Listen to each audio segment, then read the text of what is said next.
In the Liang Pavilion of Xinpu's back garden, Huaiqing and Su Qian were facing each other. Huaiqing's fair, slender fingers rolled a white chess piece. She spoke casually, her expression cool. I went to confront father about the truth, but was stopped outside the imperial study. With his headstrong nature, he refused to leave. He ended up being fined 2 months stipend. I thought he'd try again. But then the next day, the crown prince met with an incident. Su Qian, focused on the chessboard, casually asked, "The crown prince isn't dead, is he?" Huaiqing calmly replied, "Just a minor injury." The two exchanged a few more moves. Huaiqing brought up another topic. "Have you heard about today's court session?" Su Qian's face darkened. The Zhu officials were humiliated, but His Majesty didn't gain any advantage either. It'll probably be a long, drawn-out tug of war. Huaiqing lifted her refined and graceful face, her dark eyes as clear as an autumn pool. She looked at him, and even made a mocking comment. Indeed, not suited for court politics. Su Qian frowned in thought. What did I say wrong? Why do you have to put me down like this? Princess Huaiqing gently placed her chess piece into the bamboo tube. This game isn't interesting anymore. I've lost interest. How about we revisit today's court matters instead? At court today, the discussion was about how to The Zhu officials urged father to act. They wanted the Duke of Huai's title stripped, and for him to be demoted to a common noble. 3 days of intense pressure. Father was overcome with grief, lost control, overturned the case, and scolded the court officials. Huaiqing smiled. A fine act of self-pity. First, he avoided court for several days to defuse the tension. The furious civil and military officials' punches landed on thin air. When they calmed down and their emotions settled, they lost their sharp edge. Then the next court session started with another surprise move, breaking the last of the Zhu officials' momentum. It even turned the tide, forcing the Zhu officials to tread cautiously. Su Qian had to admit, Emperor Yuan Jing had his strategies. It was like a fight between two people. One of them suddenly goes wild, grabs a brick, and hits their own head. The other person would naturally become cautious, perhaps even thinking he was mad. It wasn't a clever tactic, but it was effective. Huaiqing continued. The Ministry of Rights suddenly emerged to accuse Tanghe, and Wang Shoufu stood by. This was father's 12-bird stratagem: bring down Wang Shoufu first. This way, he had one less formidable enemy at court, and he could intimidate the officials. The plan to eliminate the cunning marquis failed. Fortunately, Wei Gong intervened in time. "Want to punish Wang Shoufu?" he asked, then leave no room for negotiation. But this went against father's initial intention. He didn't actually want to remove Wang Shoufu. That would only let Wei Gong's faction dominate. For Wei Gong, however, seizing the opportunity to eliminate Wang Shoufu was a great move. After the plan to kill the cunning marquis failed, father quickly called on imperial censor Yuan Xiao. He raised the issue of royal dignity. You must understand, since ancient times, the dignity of the royal family has always been second only to the court's authority. It naturally exerts pressure on the Zhu officials. Su Qian slowly nodded. As a subject, to deliberately disgrace the royal family's honor would certainly put psychological pressure on the Zhu officials. The struggles between people are nothing more than force and psychological games, as he had often heard before crossing over. It's all a matter of strategy. Father and Huaiqing continued. This sets the stage for the prince's eventual entrance. Yuan Xiong is not a royal, and father is not suited to play the scolder's role. The esteemed prince is the perfect figure. Although Wei Gong thwarted this move, the prince's commotion still had some impact, and all of this was setting the stage for Lord Chao's entrance. By appealing to the court's and royal family's honor, and using the final outcome of defeating the Demon and Manchu clans as a rationale. Although Chuzhou was lost, it was all the work of the Demon and Manchu clans. The people were already used to their brutality, so it was easy to accept this outcome. Meanwhile, the Demon and Manchu clans gained nothing in the end, because the Duke of Salt Town killed the leader of the Manchu youth faction, and severely wounded the northern demon leader Zuzhu. Tell me, if the people hear this news and are willing to accept it, what happens next? Su Qian said quietly. Then the fall of Chuzhou City won't seem so unacceptable, because all the blame shifts to the demons and Manchus. To the war itself, the Duke of Salt Town goes from being a butcher of cities to a hero defending the borders of Great Feng. What's more, he killed a Manchu rank 3 powerhouse, achieving monumental merit. Princess Huaiqing's gentle, icy voice carried a sharp edge. She posed a probing question. If you were one of the Zhu officials, what would you choose? Su Qian did not answer. The Duke of Salt Town was just a dead man. Were he alive, the Zhu officials would do everything they could to oppose him, but he was already dead. A dead man posed no threat. In this light, the Zhu officials' core motivation was halved. If, as Lord Chao suggested, the truth of the Chuzhou massacre could be reversed, turning it from a scandal into a praiseworthy act of heroism, why wouldn't they? Huaiqing continued. Father's next move will be to offer incentives. Benefits at court are eternal. If father wants to change the outcome, in addition to these strategies, he'll have to make sufficient concessions. The Zhu officials will think, if we can turn a scandal into something good, and also gain rewards, why should we hold out so stubbornly? Su Qian's face grew darker and darker, were it not for his restraint. The teacup in his hand would have long been crushed. Huaiqing's frosty smile carried a trace of mockery. She went on. Once the majority changes their minds, Wei Gong and Wang Shoufu will be the ones standing against the tide. But they can't close the palace doors, nor stop the overwhelming momentum. For a moment, Su Qian couldn't tell if he was mocking Emperor Yuan Jing and the Zhu officials, or Wei Yuan and Wang Shoufu, or perhaps both, or maybe he was mocking himself. Suddenly, Su Qian realized something was off. The matter had become so heated that a simple court announcement wouldn't resolve it. Rumors were running rampant in the capital. To reverse public opinion, they needed a compelling reason. He could silence the court ministers, but he couldn't silence the entire nation. Huiqing sighed. Father still has his trump card. I don't know what it is, but I've never underestimated him. They stopped talking. After a moment of silence, Huiqing softly said, this has nothing to do with you. Don't do anything foolish. Su Qian gave a wry smile. He didn't believe he could have any influence on this matter. He was just a minor figure. A small pawn. He couldn't even get into the Jinluan Hall. How could he fight against the ruler of the realm? He was still too green. Huiqing probably thought the same. Yet he was the one who killed Gili Zigu.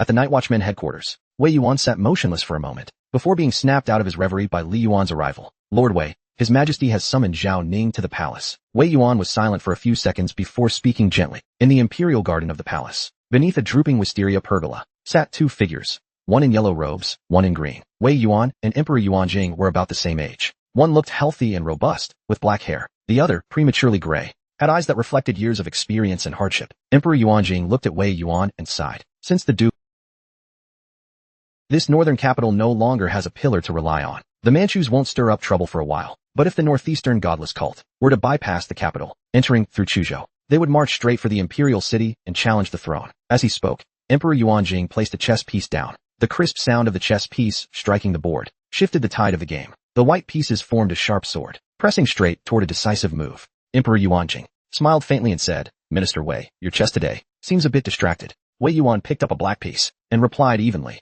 a pillar that is too tall and when it collapses, it harms others and oneself. The two chatted casually and sipped wine as they played. After a few more moves, Emperor Yuanjing remarked, a few days ago, after the crown prince's incident, everyone in the inner, even the empress was startled, unable to eat or sleep well. She looks haggard now. Minister Wei, catch the assassin quickly and put this matter to rest. That way, the empress can stop living in fear. Wei Yuan glanced at the board, then conceded the game with a sigh. He let out a slow breath and said, Your Majesty's skill is truly exceptional. Then he rose, stepped back, and made a bow. I have been remiss in my duties. I will do my utmost to capture the assassin swiftly. Emperor Yuanjing laughed heartily. At the same time, in the inner cabinet, a middle-aged eunuch in a python robe, accompanied by two other eunuchs, arrived at the Wen Yuan pavilion to see the shofu. Wang Zhongwen did not stay long. In just a quarter of an hour, the chief eunuch left the shofu with his attendants. Wang Zhongwen sat motionless at his desk, as still as a statue. At the court assembly the next day, Emperor Yuanjing continued debating the Chuzhou case with the Zhou officials. Though it lacked yesterday's intensity, the hall was still tense. Although no conclusion was reached today, the assembly ended in a more subdued manner. The seasoned official Jang Shenhai sensed unease. He knew the issue he had worried about the day before had finally arisen. The Zhou officials, while still reluctant to yield, were no longer as adamant about convicting the Duke of Salt Town. Some even, when the nobles discussed how to quell the rumors of loyalty, changing public opinion on the Chuzhou affair. Some officials only joined in to offer token criticisms, but what pained Jang Shenhai the most was the complete silence from both Wei Yuan and Wang Zhongwen. After the court adjourned, Jang Shenhai walked silently. Suddenly, he heard someone call from behind. Minister Zhang, please wait. He turned around to see the Duke of Chao's envoy approaching, clear smile on his face. To Jang Shenhai, it was the smile of a victor. The Duke of Chao's envoy spoke calmly. Minister Zhang, you came to the capital from Chuzhou without authorization, thinking you carried a great case. Did you ever imagine this day would come? He then offered some advice. Chuzhou City is in ruins and needs rebuilding. As the acting magistrate of Chuzhou, you should stay there to help reconstruct the city. There's no need to meddle in. This is His Majesty's will as well. The meaning in his words was clear. Know when to quit. And you'll still be the acting magistrate of Chuzhou. Go back to where you came from. After all, Chuzhou is thousands of miles away from the capital. Out of sight, out of mind. But Jang Shenhai's response was a spit. Bah!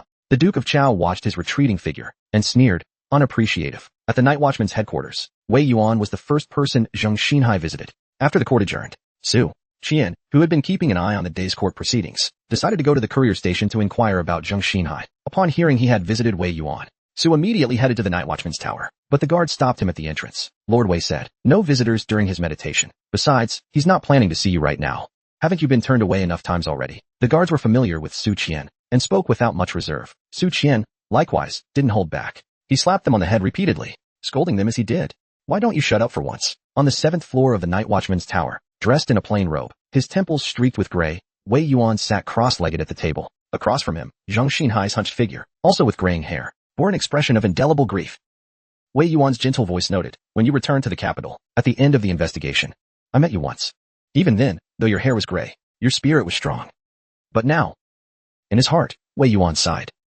The man before him now seemed devoid of a soul. The heavy bags under his eyes, the bloodshot gaze, evidence of sleepless nights, the downturned corners of his mouth, the tension in his brow. They all spoke of a heart weighed down by regret. Jang Shenhai's voice carried a bitter edge. Lord Wei, have you given up as well? With a faint smile, he added, I have great admiration for Su Qian. He is a natural-born warrior, but at times, his temper troubles me. I've told him. In the civil service, one must think 3 times before acting. Withdraw and reflect. Before you act, consider the consequences. Weigh the pros and cons before deciding whether to proceed. If the tide is unstoppable, then retreat. Bide your time. Our emperor is a master at this. When retreat is the best option, it ensures safety and allows you to later influence the situation. Su Qian once replied, I understand these principles, but I don't care. Wei Yuan chuckled. A coarse warrior, Jang Shenhai, recalled something Su Qian had once said in a cave. Even knowing the Duke of Salt Town's power, he still went to Chuzhou to investigate. A rare smile crossed Jang Shenhai's stern face. For Wei Yuan to utter coarse and jest showed he was also at his wit's end with Su Qian. Jang Shenhai understood Wei Yuan's meaning, but like Su Qian, he had his own unwavering bottom line. He descended the tower alone, where he found Su Qian waiting below. Su Qian walked up and said, Minister Zhang, I'll escort you back to the courier station. Jang Shenhai shook his head, his expression complicated. I'm not returning to the courier station, he said. Sorry to disappoint you, Su Luo. Su Qian was stunned. The two walked out of the yamen in silence, got into the carriage, and were driven away by their coachman, Bailey Shintu. Along the way, Jang Shenhai recounted the events of the day's court session, noting the Zhou officials' ambiguous stance and their quiet shift in position. Su Qian felt a deep sense of confusion. Lord Wei shouldn't be like this. At his rank, if he truly wanted something, he could scheme for it himself. There's no need to go against his conscience to please the emperor. Jang Shenhai's tone was tinged with resignation. Lord Wei has his difficulties. There's a line between monarch and minister. As long as the emperor doesn't touch there's no one in court who can challenge him. Su Qian offered advice. Lord Wei spoke of careful consideration. Why not heed that advice and lay low for now, Minister Zhang? The Duke of Huai is already dead, and the people of Chuzhou have had their revenge. You're a good official, Minister Zhang, he added. I'd hate to see someone like you end up with a tragic fate. He recalled how, back in Yunzhou, Governor Wei Zhang stood alone against the rebels. But this time, there were no rebels. This time, the struggle was within the court. Su Qian couldn't just wield his sword and charge into the palace. He had no role to play in this battle. All he could do was urge Minister Zhang to reconsider. Jang Shenhai sighed deeply and asked, Can you really accept this? Can you accept seeing a butcher like the Duke of Huai become a hero, celebrated in history, renowned for all time? Su Qian didn't respond, but Jang Shenhai saw the defiance in the young man's eyes, and so he smiled, satisfied. Su Luo never lets me down. Su Qian clenched his fists, a profound sense of helplessness welling up within him. A modern soul. Feeling stifled and frustrated, Jang Shenhai sighed. I may be a second-ranked official, but first and foremost, I am a scholar. A scholar must have a clear conscience, must stay true to themselves, and honor the parents who raised them. Su Qian didn't reply. Instead, he silently questioned himself. Do I have a clear conscience? After a long pause, the carriage stopped at the side of the road. Bailey Shintu said softly, Sir, we've arrived. Su Qian lifted the curtain. The carriage was in front of a grand estate.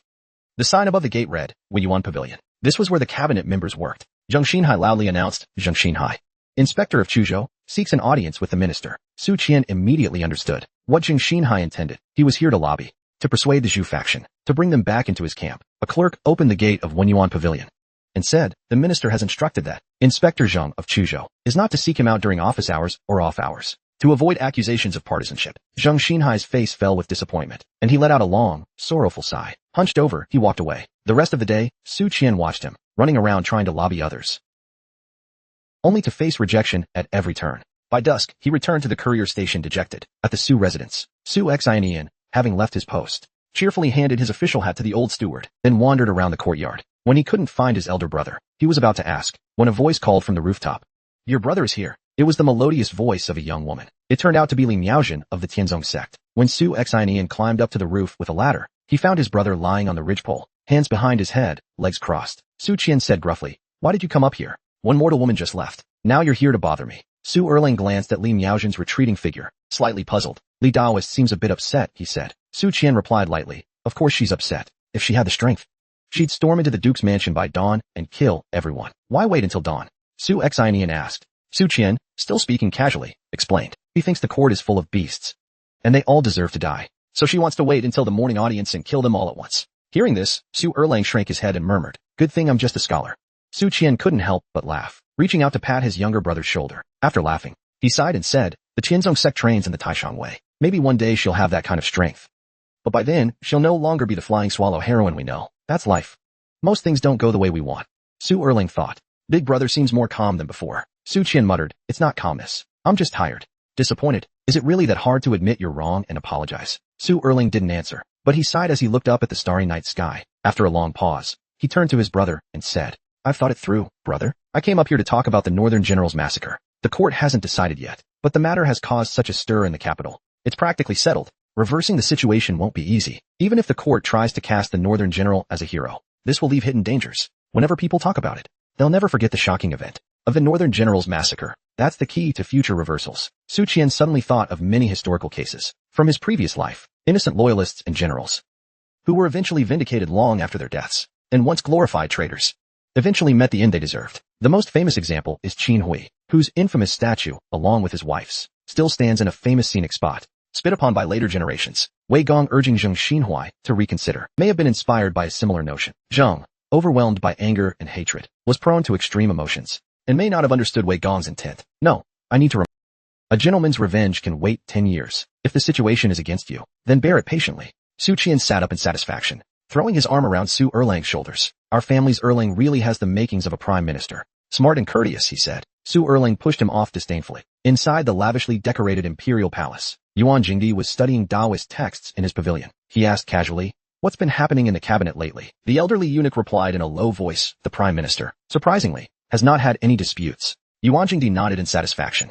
"And Wei Yuan?" The elderly eunuch reported truthfully, "A few days ago, after court ended, the magistrate went to the night watchman's yamen. Wei Gong met with him, but the two have had no further contact since." Yuan Jingdi did not appear angered. Wei Yuan and the prime minister were both shrewd individuals. However, he thought, Wei Yuan holds even less regard for me. Focusing intently for a moment, his expression suddenly darkened. "And what of Jang Shenhai?" The elderly eunuch responded quietly. "Lord Zhang has been running around in all directions these past few days, attempting to persuade the court officials. Few people are willing to meet him, and the court officials are mostly watching from the sidelines." Eventually, he changed his approach and went to the academy to speak to the students. Yuan Jingdi smirked, though his eyes were devoid of any warmth. His gaze turned icy. On May 12th, 8 days had passed since the body of the northern frontier king had been brought back to the capital, yet the official proclamation regarding his sentence had not been issued by the court.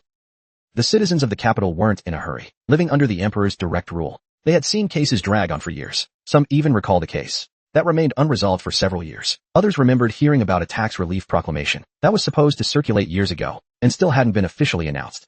It seemed as if it might never be. They might not be in a rush, but the topic was still hot. The discussions had not cooled off. Over tea and meals, the citizens of the capital routinely brought up the northern frontier king again and again. One morning, an uninvited guest arrived in the capital, riding fast through the gates. The newcomer revealed a striking face. It was Kei Yongxiu, commander of Chuzhou, covered in dust from the road.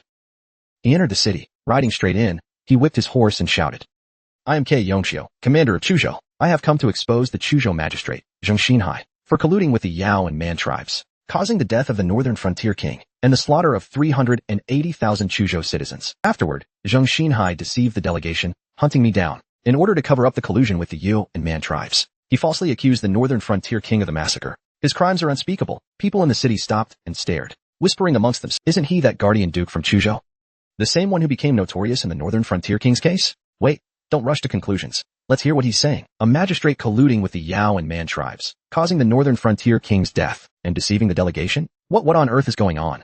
The common people were used to such dramatic reversals, like the storyteller's tales of loyal officials falsely accused, only to be vindicated in the end. This type of scenario was all too familiar to them. Shui Yongxiu rode all the way to the Xuanwu gate before being stopped. "Who's shouting so loudly at the palace gates?" Shui Yongxiu, as if he hadn't heard, dismounted. From his chest, he produced a blood-stained letter. With a loud thud, he knelt down. "I am Shui Yongxiu, commander of Chuzhou's forces, the Duke Protector of the nation. I have a personal blood-written appeal for His Majesty." The palace guards couldn't care less who he claimed to be. They immediately ordered a body search. Once they confirmed he posed no threat, a few soldiers escorted him into the palace. The onlookers who witnessed this scene were left questioning what they had just heard and what they'd heard before. Which was the truth? Which was the lie? Shortly afterward, Shui Yongxiu was swiftly brought into the palace. He was granted a private audience with the emperor. Not long after, the emperor summoned his officials to convene a small court meeting in the imperial study. Emperor Yuan Jing stood before his desk, civil officials on the left, nobles and royal relatives on the right. Shui Yongxiu knelt before the emperor, holding the blood-written appeal in his hands. Emperor Yuan Jing motioned for the elder eunuch to hand the blood-letter. "Esteemed ministers," he said, "take a look at this blood-written appeal."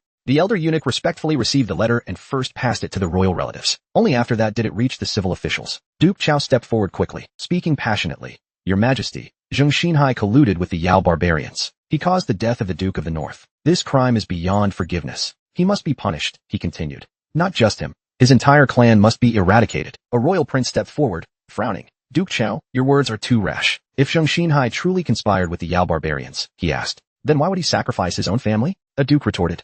Who can definitively prove that Jang Shenhai's entire family died in Chuzhou? Zhao Tingfang, the grand scholar of the Eastern Pavilion, spoke up in anger. If Jang Shenhai truly conspired with the Yao barbarians, then who is the mysterious expert who killed the Duke of the North? What is going on here? Zhao Tingfang asked. Didn't the envoy party explicitly state that they personally witnessed and heard this happen? Duke Chao sneered. And who exactly is this so-called mysterious expert? Have him step forward to testify for Jang Shenhai then. You're telling me we should believe the words of an unknown heretic? He added. Lu Hong, the censor-in-chief, was furious. You mean that so-called heretic? He killed the Manchu leader. When facing the Manchus, Duke Chao cowers like a beaten dog. But in the court he's all bluster and bravado. How very impressive. Yuan Xiong, the deputy censor-in-chief, immediately stepped forward, ready to argue back. As the saying goes, those not of our race, their hearts must be different. Master Lu, remember who you are. Lu Hong sneered. Not of our race. Lu Hong began again. Who could possibly command the national fleet? Before he could finish, Emperor Yuanjing's brows furrowed with anger as he barked. Enough. At once, Duke K. Yongxiu collapsed to the ground in tears, pleading, Your Majesty, please uphold justice for me, for the Duke of the North, and for the people of Chu province. Emperor Yuanjing nodded slowly. This case is of utmost importance. I will see it investigated thoroughly. A tribunal of 3 will conduct the inquiry. Duke Chao, you are to take part as well. He turned toward the Grand Palace steward. Bring forth the gold medallion for Duke Chao. The steward stepped forward, holding a golden token. Proceed at once to arrest Jang Shenhai at the postal station. If there is resistance, act immediately. Justice will follow. Duke Chao saluted resolutely. Your Majesty's wisdom is unmatched. After court adjourned, Wei Yuan caught up with Wang Shoufu, walking alongside him. This scene, observed by the courtiers, was like a fleeting, unforgettable moment. Even years later, it would be fondly recalled. Wei Yuan's tone remained calm. I did try to counsel Jang Shenhai, but alas, his temper is too stubborn. Wang Shoufu sneered. If he weren't so headstrong, he wouldn't have been sent off to the northern... What a fool. Whether Wang Jinwen was criticizing Jang Shenhai or berating himself, it was hard to tell. Wei Yuan said mildly. Last time we almost caught K. Yongxiu in the palace, but he managed to escape. The following day we scoured the city, but he was nowhere to be found. That was when I realized this case might be beyond saving. Wang Shoufu replied evenly. It might not be such a bad thing. The Zhu gentry agreed to the emperor's judgment, because the Duke of the North was already dead. Now that K. Yongxiu has returned alive, some will no longer agree. That's our chance. Wei Yuan shook his head. It's precisely because K. Yongxiu returned that they see a chance to overturn the case. If we align with His Majesty, this case will be settled. And once it's settled, Shui Yongxiu becomes a duke of the first rank, a founding hero. Dealing with him later will be nearly impossible. After a brief silence, both of them asked at once, Did he threaten you? Over at the inn, a cough came from inside a room. Jang Shenhai, dressed in a blue cape, sat at the table. A white-robed healer was taking his pulse. Your illness stems from stress. It's not serious. With some rest, you'll recover in a few days. But you must learn to let go of worry, Lord Zhang, or this illness will keep coming back. Jang Shenhai didn't. The white-robed healer chuckled and said, Thank you, doctor. Doctors like me always speak plainly. Don't take this lightly. You're not that old. With less worry, you might even live a few more years. Otherwise, within 3 to 5 years, you'll fall gravely ill again. And in at most 10 years, I might be paying my respects at your grave. Jang Shenhai seemed unfazed by the white-robed healer's bluntness, rather than getting angry or offended. He chuckled and asked, I heard Su Ying Luo and the Citian Jian have a close relationship. The white-robed healer snorted. I know what you're getting at. Master Su is indeed a valued guest of the Citian Jian. However, if you're thinking about using him to secure some testimony, forget it. The Citian Jian never meddles in court affairs. It's a firm rule. Jang Shenhai was about to say more, but the white-robed healer continued. Su Ying Luo already tried approaching the Citian Jian. If that path worked, you wouldn't have to ask. Jang Shenhai's expression grew more complex. He already tried the Citian Jian. Within the delegation, only Su Ying Luo is still tirelessly pushing forward. Everyone else has chosen silence due to fear of reprisals. As they spoke, hurried footsteps echoed from downstairs, followed by Zhao Jing's furious shout. Who are you? What authority do you have? Breaking into the inn where Lord Zhang resides. Stop, right now. Dressed in military attire, Duke Chao showed no regard. He swung his arm, delivering a heavy slap to Zhao Jing's face, knocking out several teeth. Su Ying Luo from the Night Watcher's office, along with a few lower-ranking officers, burst out of their room, shouting assist. Duke Chao's expression turned sharp as he snapped. This is the Imperial Guard. Stand down at once. Jang Shenhai stumbled out of his room, his face contorted in dismay. What are you doing? He asked. With a cold smile, Duke Chao replied, By imperial decree, you are to be taken to the Ministry of Justice for questioning. Any resistance will be met with execution. Standing tall and unwavering, Jang Shenhai declared, What crime have I committed? Duke Chao's smile turned grim, laden with insinuation. It seems Lord Zhang hasn't stepped out today, has he? The deputy commander of Chuzhou's garrison, Marquis K. Yongxiu, has accused you before the emperor of colluding with the barbarians, murdering the northern king, and causing the deaths of 380,000 civilians in Chuzhou. Jang Shenhai's body stiffened, his face ashen. Over at the princess residence, the head of her guards knocked on her study door, stepped in, and said, "Your Highness, the information you requested has been gathered. Lord Zheng has been imprisoned. Additionally, a number of people in the capital have been spreading rumors that Lord Zheng was the one who colluded with the barbarians. It's Zhao Bogong's people pulling strings behind the scenes." Huiqing, with a slight sigh, said, "I suspected as much. Father still has cards to play. Ke Yongxiu has been in the capital all along, lying low and waiting for the right moment. Father ignored the rumors circulating in the city, precisely to set the stage for this. Impressive."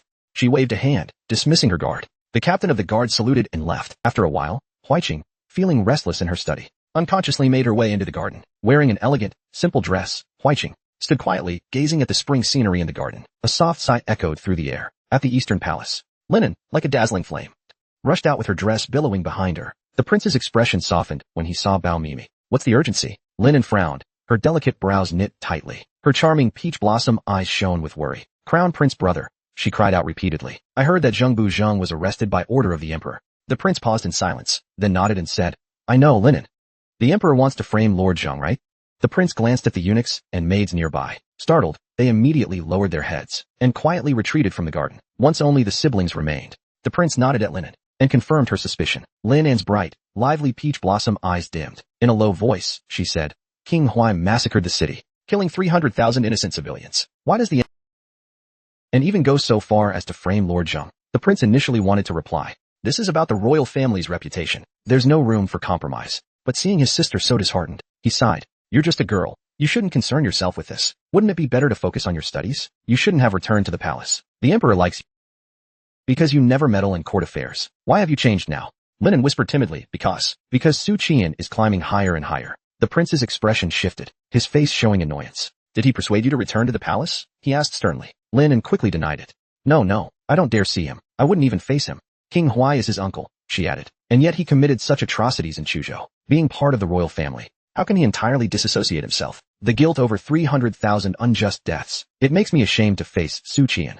She even despaired and thought, "I'll never see him again." "All right," the prince said, no longer dwelling on it. "So you came to me today to ask me to plead with the emperor on your behalf." Linen tilted her cute little head at his words. The prince shook his head and laughed bitterly. "The emperor won't even see you. So why would he see me?" "Linen, there's no right or wrong in the court. Only gains and losses of interest. Besides, even if I stepped in, would it make a difference? I'm the crown prince. I must align with the influential clans. You're just a girl. No one cares what you do. If you were a prince, your actions the other day would have already cost you the throne." Linen looked distressed and said, "Killing so many people. There has to be a price for that, right? Otherwise, who would still believe in our Dafei's laws?" "I heard from Huiqing," Linen continued, "that the one who killed for King Huai was Duku Gua. He killed so many, and yet father still protects him. I'm really upset." The prince shook his head helplessly. "Silly sister. Underneath father's dragon throne lies a mountain of corpses and rivers of blood. It's been like this many times before, and it's no less now. It will continue in the future. No one can change that. Not even Su Qian, the one you favor so much." It was early summer in the S prison. The air in the cell was rancid, so foul it made one want to retch. Dali Temple official Cheng carried 2 jugs of wine and a bag of beef into the prison. He slowly made his way to the cell holding Zhang Shenhai, and, not minding the filthy floor, plopped down and smiled. "Lord Zheng, I've come to have a drink with you." His hands and feet were shackled, and Zhang Shenhai walked unsteadily to the cell door. He examined Dali Temple official Cheng and said, "You don't look so well." Cheng unwrapped the oiled paper and began to share the beef with Zhang Shenhai. As they ate, he suddenly remarked, "What do you mean not well? I'm clearly glowing with health. I feel at ease. After this case is closed, I'll retire and return to my hometown." Zhang Shenhai glanced at him, then nodded thoughtfully. "Sounds good." After finishing the meat and wine, Cheng stood up and bowed deeply to Zhang Shenhai. "Thank you, Lord Zheng." He didn't explain his gratitude. Instead, he walked away, but Zhang Shenhai knew exactly what it meant. Thanks for helping him regain his conscience. As if leaving the dungeon, Cheng suddenly saw a group of people coming towards him. At the front were Chao Bagong and Duke Hugua, Ke Yongxiu. What are they doing here? Duke Hugua, being a key figure in the case, was also supposed to be detained. Ke Yongxiu greeted him cheerfully. "Dali Temple official Cheng, we meet again. I thought you were a low-rank 6th grade official, but back in Chuzhou, I mistook you for a high-ranking 1st grade official. You were bold enough to question me." Cheng suppressed his anger and said sternly, "What are you here at Dali Temple for?" Ke Yongxiu sneered. "To interrogate the prisoner, of course. We are here under the emperor's orders to question the prisoner, Zhang Shenhai. During this time, no one is allowed into the dungeon. Anyone who violates this order will be punished." Cheng watched them walk away, their arrogance evident, and couldn't shake a thought from his mind. The arrival of both dukes here indicates that the Minister of Justice is aware and complicit. Because these two dukes have the emperor's backing, they intend to silence witnesses, then stage it as a suicide out of guilt, presenting this story to the world. In doing so, the public's anger towards King Huai will be redirected onto Jang Shenhai. This revised narrative, forcing the blame onto King Huai, is much simpler and easier for the public to accept. The emperor never intended to properly try the case. He planned to catch the noble families off guard, leaving them no options. Cheng's pace quickened, until finally he was running. At that moment, only one finds Su Qian. Meanwhile, Duke Chao Guogong, holding his nose, frowned as he walked through the dungeon passageway. What a stench, Kei Yongxiu replied coldly. What's a bit of stink? Chao Guogong, it's been far too long since you led an army. Chao Guogong, pinching his nose, said irritably, enough chatter, let's get this over with. Suddenly, the situation shifted. They stopped before Jang Shenhai's cell. Kei Yongxiu glanced at the wine jars and oil paper on the ground. He chuckled. Lord Zheng, seems like you've been living well. Jang Shenhuai's eyes turned red instantly, and he stumbled forward, shackles dragging, roaring like a lion. Kei Yongxiu, a beast. Kei Yongxiu was unfazed, smiling slyly. Yes, I'm a beast. The beast that wiped out your entire family. Jang Shenhai, letting you escape that day, is what caused all this trouble later. Today, I'll send you to reunite with him. Jang Shenhai roared and bellowed. In his mind, he saw his grandson impaled on a spear, his son pinned to the ground and killed, his wife and daughter-in-law hacked to death. The scenes were vivid and clear, causing his very soul to howl in anguish. Standing nearby, Duke Chao Guogong sneered. These past few days, you've been scurrying about. The emperor's patience had long run out. If not for your limited usefulness, you would have died silently by now. Shenhai, you still haven't learned. If you truly understood what happened in Chuzhou, you would know exactly who you're up against. Jang Shenhuai's face suddenly turned pale, as if struck. A few seconds later, the scholar began to tremble uncontrollably, shaking more and more. Why would he do this? Why would he do this? They were all his people. He lowered his head, never raising it again. The scholar's spirit broke, and he bled internally. Kei Yongxiu sneered coldly. Thank Duke Chao Guogong. He's made your death clearer. Bring me a white silk cord. I'll personally send him on his way. One servant brought a white silk cord. Another opened the cell door.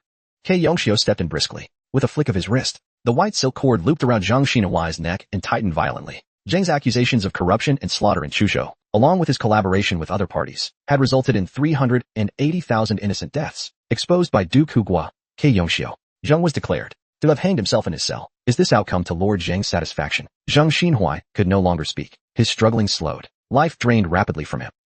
In his final moments, his life flashed before his eyes. A childhood of hardship, a determined youth, a disappointed young adulthood, and a selfless middle age.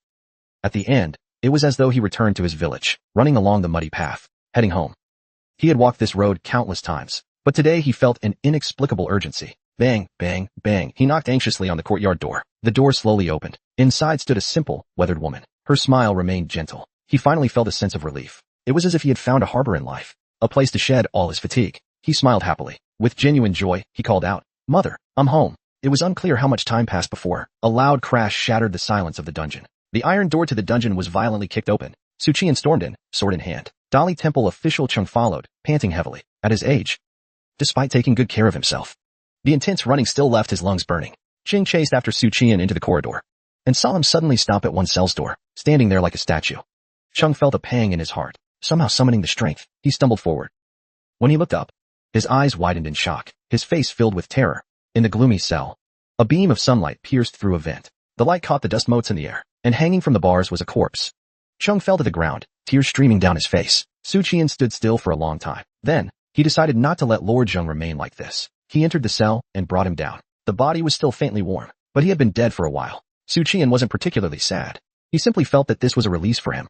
He was too tired, weighed down by the lives of 380,000 people. Su Qian adjusted Jang Shenhuai's appearance, murmuring, Why did you have to do this? You were just a scholar without power.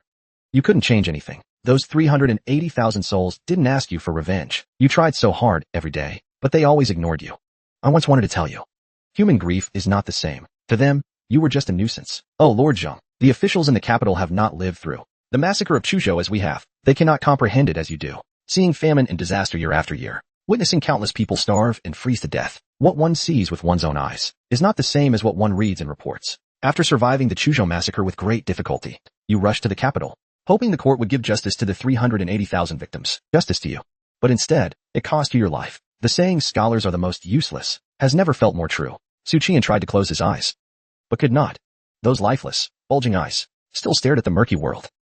When everything was set in order, Su Qian stood up and took a few steps back. He bowed solemnly to the pitiable yet honorable scholar. With a deep sigh, he said, I risked my life for Zhang Xuanfu once. I thought I'd do the same for you this time. But before I could find a way, you were already gone. Maybe it's better this way. Life is bitter. Your life has truly been unfortunate. Outside the dungeon, a group of grim-looking officials gathered. Standing in front was the head of the Dali Temple. He glared sternly and said, Su Qian, you've broken into the Dali Temple's prison. Even if I executed you on the spot, Wei Yuan wouldn't say a word. The young man holding the blade ignored him and walked away. The blade, once intended to kill someone, had arrived a moment too late. If anyone dared test its sharpness, he wouldn't refuse. But the Dali Temple head didn't know that. He only knew Su Qian ignored him, which made him feel humiliated. Anger surged, overwhelming reason. Just as he was about to order his men to seize him, his sleeve was suddenly tugged. Turning his head, he saw it was the Dali Temple official. The official gazed at him and quietly advised, You only have one life, sir. Why not cherish it? The Dali Temple head was struck with fear. In an instant, his reason returned. The hairs on his back stood on end. Cold sweat covered his face, draining all color from it. In the imperial study, Duke Hu Guo and Duke Chao Gugong reported back to the palace. Chao Gugong bowed and said, Your Majesty, Jang Shenhai is dead. This case is settled. Ke Yongxiu still felt uneasy. But how should we deal with the noble families? The nobles forgave the northern king because he fell. But now he's back in the capital, alive and well. Wei Yuan and the royal court won't let him off easily. Emperor Yuanjing said calmly, I'll send a detachment to guard the duke's mansion for your safety. You needn't worry about assassins. Furthermore, the spies, who returned with the northern king, will remain under your command at the mansion. Use them as needed. At that, Ke Yongxiu finally relaxed. With such strict security, he needn't fear assassination. He only needed to endure this period. Soon he would be safe again. As he thought of the luxurious life ahead, Ke Yongxiu couldn't help but smile. Your Majesty is wise and decisive. With this series of measured concessions, you have easily swayed the court officials. Taking advantage of their hesitation, you swiftly forced Zhang Shenhuai's suicide, leaving the nobles no other recourse. Now they have no choice but to accept it. Ke Yongxiu was deeply impressed by Emperor Yuanjing's strategy. Yet, the emperor had also made significant concessions, enough to satisfy some factions.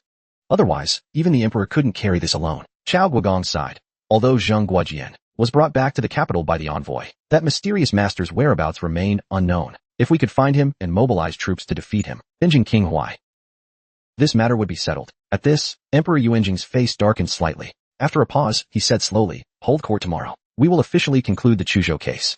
Before then, send for Zhang Xine. Spread the news that Zhang Shenhai committed suicide. Chao Gugong and Ke Yongxiu clasped their hands and said, We accept the order. After the morning meeting in the imperial study concluded, Wang Shoufu convened the 5 Grand Academicians to discuss the aftermath of Zhang Shenhuai's imprisonment. Grand Academician Qian Qinshu from the Wuing Palace. The death of King Wei is one thing, but Ke Yongxiu, a key perpetrator of the massacre, being let off lightly by His Majesty is another official side.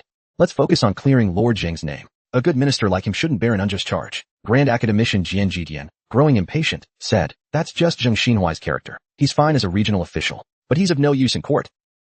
Grand Academician Zhao Tingfang responded calmly. Precisely, which proves his innocence, doesn't it? Isn't it clear His Majesty wants to exonerate the northern king and maintain the royal family's dignity? Then let's agree to that. In return, we demand that Zhang Shenhuai be found not guilty. Wang Shoufu shook his head gently. It won't work. Ke Yongxiu's safe return to the capital will surely incite anger among some groups. We could secretly persuade them to submit a joint protest, but we must lower the stakes. If Ke Yongxiu's supporters are publicly denouncing Zhang Shenhuai and making a spectacle of it, it will become widely known. At that point, clearing Zhang Shenhuai's name would satisfy no one.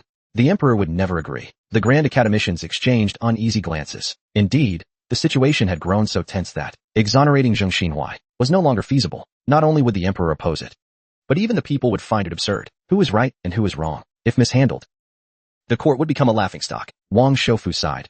Zhang Shenhuai remains guilty, but we could use a stand-in, a condemned prisoner disguised as him. If His Majesty agrees, this issue can be resolved. That's the only way we can. At that moment, an officer hurried in, handed a slip of paper to Wang Shoufu, and quickly left. Wang Shoufu, his expression frozen for a long time. Zhang Shenhuai is dead in his cell. The old premier placed the note gently on the table, rose wearily, and left the chamber. His back resembled that of a frail, aged man. At the night watchman bureau, Nangong Xianro sat quietly, not daring to say a word. Even a man of his rank, accustomed to all sorts of pressures, found himself unable to breathe easily at this moment. All of it was because of the slip of paper just delivered. After reading the note, Lord Wei had not said a single word, nor even shown a flicker of emotion. He seemed as if carved in stone. Having served Wei Yuan for many years, Nangong Xianro had rarely seen him so silent. In that silence brewed a terrifying storm. The note contained a brief report. Zhang Shenhuai was killed in his cell. How brief it was. A second-rank official, a prominent figure of his time, reduced to such a few words in a report. Nangong Xianro smirked coldly inside. How would history record this? Perhaps it would include more details. Collaborated with the Yu and barbarians. caused the deaths of 380,000 citizens, and disgraced the nation's legacy. His name shall live in infamy. What a ridiculous world this is. At Princess Huiqing's residence, the guard captain knocked on the study door and said softly, Your Highness, the second princess wishes to see you. Huiqing, already in a foul mood, frowned at the news. If Linen came to provoke him at this moment, he might lose control of his temper. After a long silence, he finally sighed and said, Have her wait in the reception hall. I'll be there shortly. Huiqing burned the note, then headed to the reception hall. There, he saw his younger sister dressed in vibrant red. Her appearance startled him. The Linen he remembered was lively and radiant. She used to chatter like a little sparrow, but now Linen looked like a wilted flower. Her oval face was dull and lifeless, her demeanor that of a timid, helpless girl. Huiqing said calmly, If you're here to ask if Jang Shenhai is dead, I can give you a definitive answer. Yes. Linen nodded. Her gaze fixed on the floor. In a faint voice, she said, I don't feel well. I don't know why. Just a little unwell. And scared. Huiqing remained silent. The matter had clearly shaken Lin and deeply. Dafeng, a kingdom seemingly at peace for years, had a harmonious court. Huiqing said lightly, It's nothing. You simply haven't read enough. Read more histories, and you'll see this is common. The bloodiest events in the palace are often reduced to mere footnotes. Lin glared at him. Is that really how you see it? His guilt over Jang Shenhuai's death and the 380,000 lives lost in Chuzhou was overwhelming him. It left him restless and uneasy. Huiqing approached him. Looking down, he said coolly, The full moon must wane. When a cup overflows, it spills. Everything follows the cycle of rise and decline. When a dynasty shifts from prosperity to decline, it always comes with blood and tears. Internal decay hollows it out piece by piece. More incidents like this will happen. Linen was silent for a moment, head lowered, avoiding his sister's gaze. Then what should we do? Huiqing placed a hand on Lin An's head, gently stroking her hair. A rare hint of tenderness appeared in her eyes. Someone will step forward. Linen clenched her fist suddenly, a figure flashing through her mind. She believed it. Someone would step forward. Elsewhere, at an inn in the city, someone loudly announced, Did you hear? Jang Shenhai is dead. It turns out he was the mastermind behind collaborating with the roomful of guests turned to look, expressing disbelief. The man insisted, I have a brother who works at Dali Temple, and he heard the news. Jang Shenhai committed suicide in his cell, admitting his guilt before dying. He's worse than a beast. He conspired with the Yao barbarians, leading to the death of our nation's defender, King Huai, and the massacre of 380,000 people in Chuzhou. Then he tricked the envoy into presenting a false complaint in the capital. How much hatred must he have held for King Huai? I heard that while in Chuzhou, he embezzled military land, took bribes, and was reprimanded by King Huai several times. So he held a grudge. The patrons were astonished, debating heatedly. No way. The news of the Chuzhou massacre came from the envoy. It was brought back by Su Yinluo, right? Su Yinluo is renowned for his insight in solving cases. How could he have wronged King Huai? We don't believe it. The man scoffed. Believe what you want. When the court issues an official notice tomorrow, you'll have no choice but to believe. That day, rumors of Jang Shenhuai's suicide in the capital spread everywhere. According to certain malicious accounts, Jang Shenhai had colluded with the Yao barbarians, caused the death of King Huai, and was responsible for the Chuzhou massacre. Reactions to these rumors varied. Some were indignant, some were skeptical, and some were confused. The common people, unaware of the full story, did not understand the complexities and schemes behind it all. When faced with a situation where they didn't know whom to believe, ordinary folks instinctively sought someone they could trust, a figure of authority. What such figures said became their version of the truth. For now, the city's commoners looked to recognized authorities for guidance. The first name that came to mind seemed to be none other than Su Qian. However, he had just emerged from the Heavenly Monitoring Bureau. Heng Yuan and Chu Yuanjin were waiting for him outside. Did you meet him? They asked. Su Qian laughed awkwardly. I didn't expect him to meet with me. I only asked Kai Wei to deliver a message. Chu Yuanjin smiled. When this is over, will you travel to Jianghu with me? Su Qian grinned and said, Like the good old days? Chu Yuanjin sighed. I haven't sought out women in ages. Su Qian waved his hand. Travel to Jianghu. One day maybe, but not now. With that, he left on his own. At dusk, just before the gates closed, Su Erlang and Su Ershu left the capital with the women of the household. The next day at court, as the ministers entered the Hall of Golden Pinnacles, the head of the Dali Temple stepped forward with determination and said, Your Majesty, I have a report. Emperor Yuanjing smiled faintly. Speak, my loyal subject. The Dali Temple had proclaimed, yesterday at noon, Jang Shenhai of Chuzhou took his own life in his cell. A chilling silence fell over the Hall of Golden Pinnacles. Those who already knew the truth stayed quiet. Those unaware of the details looked stunned. No one could react. Feigning concern, Emperor Yuanjing asked, What say you all on how to conclude this case? Censor-in-Chief Yuan Xiong stepped forward. Since he has confessed by taking his life, the Chuzhou case is resolved. Jang Shenhai of Chuzhou, Yuan Xiong continued. Born in Zhangzhou, ranked second in the imperial exams of the 19th year, he colluded with the Yu and the barbarians, leading to the death of the northern king and 380,000 people in Chuzhou. His family should be executed. Jang Shenhuai's son, currently holding office in Qinzhou, should also face punishment. The court can issue an order for the Qinzhou magistrate Yang Gong to arrest the entire family and execute them as a warning. What do you think of this proposal? But the hall remained silent. This scene was exceptionally rare. The emperor smiled. Thanks to his long years of balancing power, the court factions were fragmented, resembling a disorganized rabble. He had watched from letting them struggle among themselves. Indeed, their clashes were fierce, even thrilling. But when the supreme ruler himself entered the fray, this unruly crowd remained nothing more than that. His will was the highest will of Dafeng. For them to think they could trample on royal dignity and disgrace it in front of the world. How laughable. The matter was settled. The old eunuch's raspy voice rang out, announcing the end of the audience. As they exited the hall, their steps quickened, as if unwilling to linger.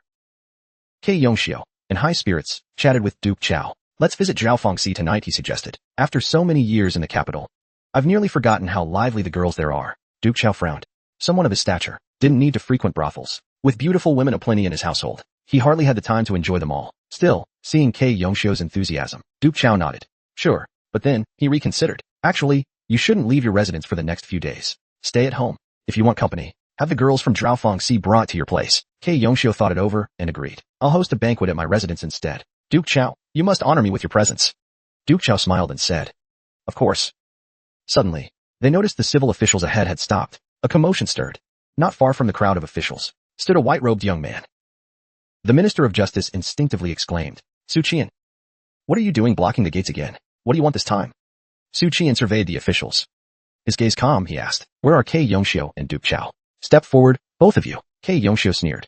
I heard that Su Qian once blocked the Meridian Gate, berating the officials until they were utterly humiliated. Does he think I'm like those civil officials, just good at wagging my tongue? Kei Yongxiu, smirking, stepped forward alongside Duke Chao, coming to face the crowd. Looking at the young man standing resolutely before them, he said mockingly, I'm the one you're looking for, so what are you going to do? Curse me. I've heard Su Qian is quite resourceful. Why not compose a verse about me? Maybe it'll make me famous for generations. Su Qian said evenly. And the other one, Duke Chao taunted him, boy, why have you abandoned your post? It seems you understand that after causing such a ruckus at the gate, you'll never set foot in the court again. All that effort Wei Yuan put into nurturing you is wasted. Wei Yuan remained silent, gazing at Su Qian without a word. In his heart, apart from resignation, there was also a trace of unexpected relief. Su Qian sighed. I'm not here to curse anyone today. I'm here to kill someone. With a sharp sound, the black gold saber was drawn. A tense, murderous atmosphere filled the gate area. Suddenly, laughter broke out. Kei Yongxiu thought he had just heard the most ridiculous joke. He laughed uncontrollably. Listen to him. He says he's here to kill someone. He wants to kill someone at the gate. But as he laughed, he suddenly stopped, turning to see the officials, stepping back in unison. Duke Chao shouted, guards. Seize him. Now. But the guards in the distance did not move, standing still at their posts. Duke Chao started to panic. Why aren't you listening? Why are you ignoring my orders? Have my commands lost their weight? At that moment, a low-ranking guard whispered a reminder. Your Grace. He holds an imperial token. Anyone with an imperial token cannot be arrested without the emperor's direct order. The guards absolutely wouldn't dare act against him. Watching Su Qian approach, his blade in hand, Wang Shoufu said, Su Qian, don't be reckless. The Duke of the Nation is a first-rank duke, a founding hero. If something happens to him, you won't be able to bear the responsibility. But Su Qian paid him no heed. He pulled out a slip of paper from his robe, shook it out, and ignited it. Then he said, restrict them. Suddenly, Chao Guogong and Kei Yongxiu found themselves frozen, unable to move. A flash of the blade appeared. A momentary gleam, followed by two piercing screams. As the flash vanished, both dukes' knees were shattered. A newly appointed young official stepped forward instinctively, trying to stop Su Qian's violent actions. But the Minister of Justice hurriedly covered his mouth, hissing, you idiot. If you want to die, go drown yourself in a ditch. But don't drag me down with you. No one stopped Su Qian. He vented his anger unopposed. Afterward, he pulled out two ropes, tied up the two now crippled dukes, and sheathed his blade. He made a gesture no one understood, waving toward the western sky, then dragged Chao Guogong and the Duke of the Nation away. In the palace chambers, Emperor Yuanjing had just returned to the imperial study after court. The old eunuch came rushing in, flustered and without waiting to be announced. Your Majesty, he shouted. Su Qian has blocked the Meridian Gate again. He says he's going to kill the Duke of the Nation and Chao Guogong. Emperor Yuanjing's face turned livid. Is he trying to rebel? He roared. What happened to the dukes? The old eunuch stammered. They've been taken out of the palace. Emperor Yuanjing shouted. Quickly, summon the guards and experts. Stop Su Qian. If anyone resists, kill them on the spot. After the old eunuch left, Emperor Yuanjing stood by the riverside, his face clouded with uncertainty. I suppressed Wei Yuan, silenced Wang Shoufu, and subdued the court factions. Yet I overlooked such a minor figure. Yuanjing Emperor let out a low, furious roar, sweeping all the secret documents, ink, and paper from his desk. Unbelievable. He dares defy the emperor. following the emperor's orders. Top palace experts and hundreds of imperial guards stormed out of the palace gates, rushing down the street after Su Qian. Just then, a flying sword appeared out of nowhere, its light dazzling and sharp. The lead guard drew his blade, clashing with the flying sword. Though uninjured, he was temporarily halted. The captain yelled in anger and alarm, "I'll handle Li Miaozhen. You go stop Su Qian." But at that moment, another sword light appeared, cutting a deep trench in front of 3 guards. The 3 imperial guards turned toward Chu Yuanchen, one shouting, "Chu Yuanchen, are you rebelling against the court? Do you want to be declared a fugitive?" Chu Yuanchen sneered coldly, "This is the imperial city, where the powerful and noble reside. If you want to take responsibility, fight me if you dare. I'm just a loner anyway. At worst, I'll never set foot in the Great Feng's territory again." The 3 imperial guards were furious, ready to fight him to the death. Suddenly, a massive palm struck toward Chu Yuanchen's face. Monk King Yuan, his expression sorrowful and toned. "Ba. Li Daoyu, why didn't you wait for me? I almost arrived too late." Li Miaozhen snapped. "Let's talk when we're done running." At that moment, Chu Yuanchen sensed a stronger surge of energy, coming from the direction of the imperial palace. Frowning, he muttered, "It seems we've stirred up a hornet's nest." Li Miaozhen replied irritably, "If you're scared, then leave." The sky had already lightened. In the streets of the inner city, people began to emerge. Su Qian paraded through the streets with 2 dukes in tow, drawing a large crowd. "Isn't that Su Yinluo? Who is he carrying? They're wearing court robes. What's Su Yinluo doing with them? Those are dukes. What on earth is going on?" Passers-by pointed and whispered, staring in astonishment. Curious onlookers followed, forming a growing crowd. Gradually, it turned into a massive throng. Finally, Su Qian arrived at the execution grounds, at the vegetable market crossing. The execution site was located there, because of its heavy foot traffic. After all, a public execution required a public audience. Su Qian grabbed the heads of Duke Chao and Duke Ke Yongxiu and forced them to face the crowd. "Take a good look at all these people," he said coldly. "Even if you die today, it's worth it." Ke Yongxiu turned pale. "I am a duke, a descendant of the founding fathers. You cannot kill me. If you do, there will be no place for you in the Great Feng." Duke Chao, too, felt terror wash over him. He knew Su Qian was capable of murder. "Su Yinluo, I was wrong," he begged. "Please, let me go. Let me go." Su Qian's voice rang out sharply. "If you want to live, it's simple, shout it loud. Tell everyone who massacred the people of Chuzhou City." Duke Chao went pale. He broke down, crying. It was the Northern King. It was Duke Ke Yongxiu. They were the ones who raised the city. Ke Yongxiu was visibly shaken. His voice trembled as he added, "And the Emperor? The Emperor knew everything. He knew the Northern King would massacre the city. Don't kill me. Please, don't kill me." With a deafening crash, the crowd of onlookers erupted. What did they just hear? That the massacre of 380,000 people in Chuzhou City was ordered by the Northern King and Ke Yongxiu? That their emperor had condoned it? Some in the crowd, eyes reddened with rage, shouted. No wonder the regional governor was killed. They were the ones who caused his death. Great Feng Prince massacred a city. And the emperor allowed it. One day. Could it be that one day, they'll turn their blades on us too? On the rooftops surrounding the execution ground, shadows leapt forward, their force surging like tidal waves towards Su Qian. The emperor orders Su Qian's execution. A glimmer of hope flared in Duke Chao's desperate eyes, as he shouted, "Hurry, save me, kill that man." Just then, a beam of clear light descended from the sky. In an instant, the attackers were thrown back, as if struck by lightning. Blood. With a loud clang, it embedded itself in the execution platform. Su Qian heaved a sigh of relief. It's here at last. It was a carving knife, ancient and black, its surface gleaming with pure light. The knife radiated a gentle glow, forming a barrier of light in front of the platform. No matter what techniques the attackers employed, they couldn't shake it. In the era before paper, this carving knife was wielded by a Confucian sage to inscribe timeless classics. The power within it was not something a few imperial guards could match. The previous day, Su Qian had asked the dean, Zhao Shou, for permission to use the knife, and the dean had agreed. Duke Chao's face turned ashen. "What are you doing? Save me, save me." Su Qian stepped on Duke Chao's back, gazing at the gathered crowd. He spoke firmly. Duke Chao has framed the innocent, aided traitors, and conspired with Duke Ke Yongxiu to murder the upright official Jang Shenhai. Under Great Feng law, he is to be beheaded and displayed. Duke Chao panicked. He struggled desperately.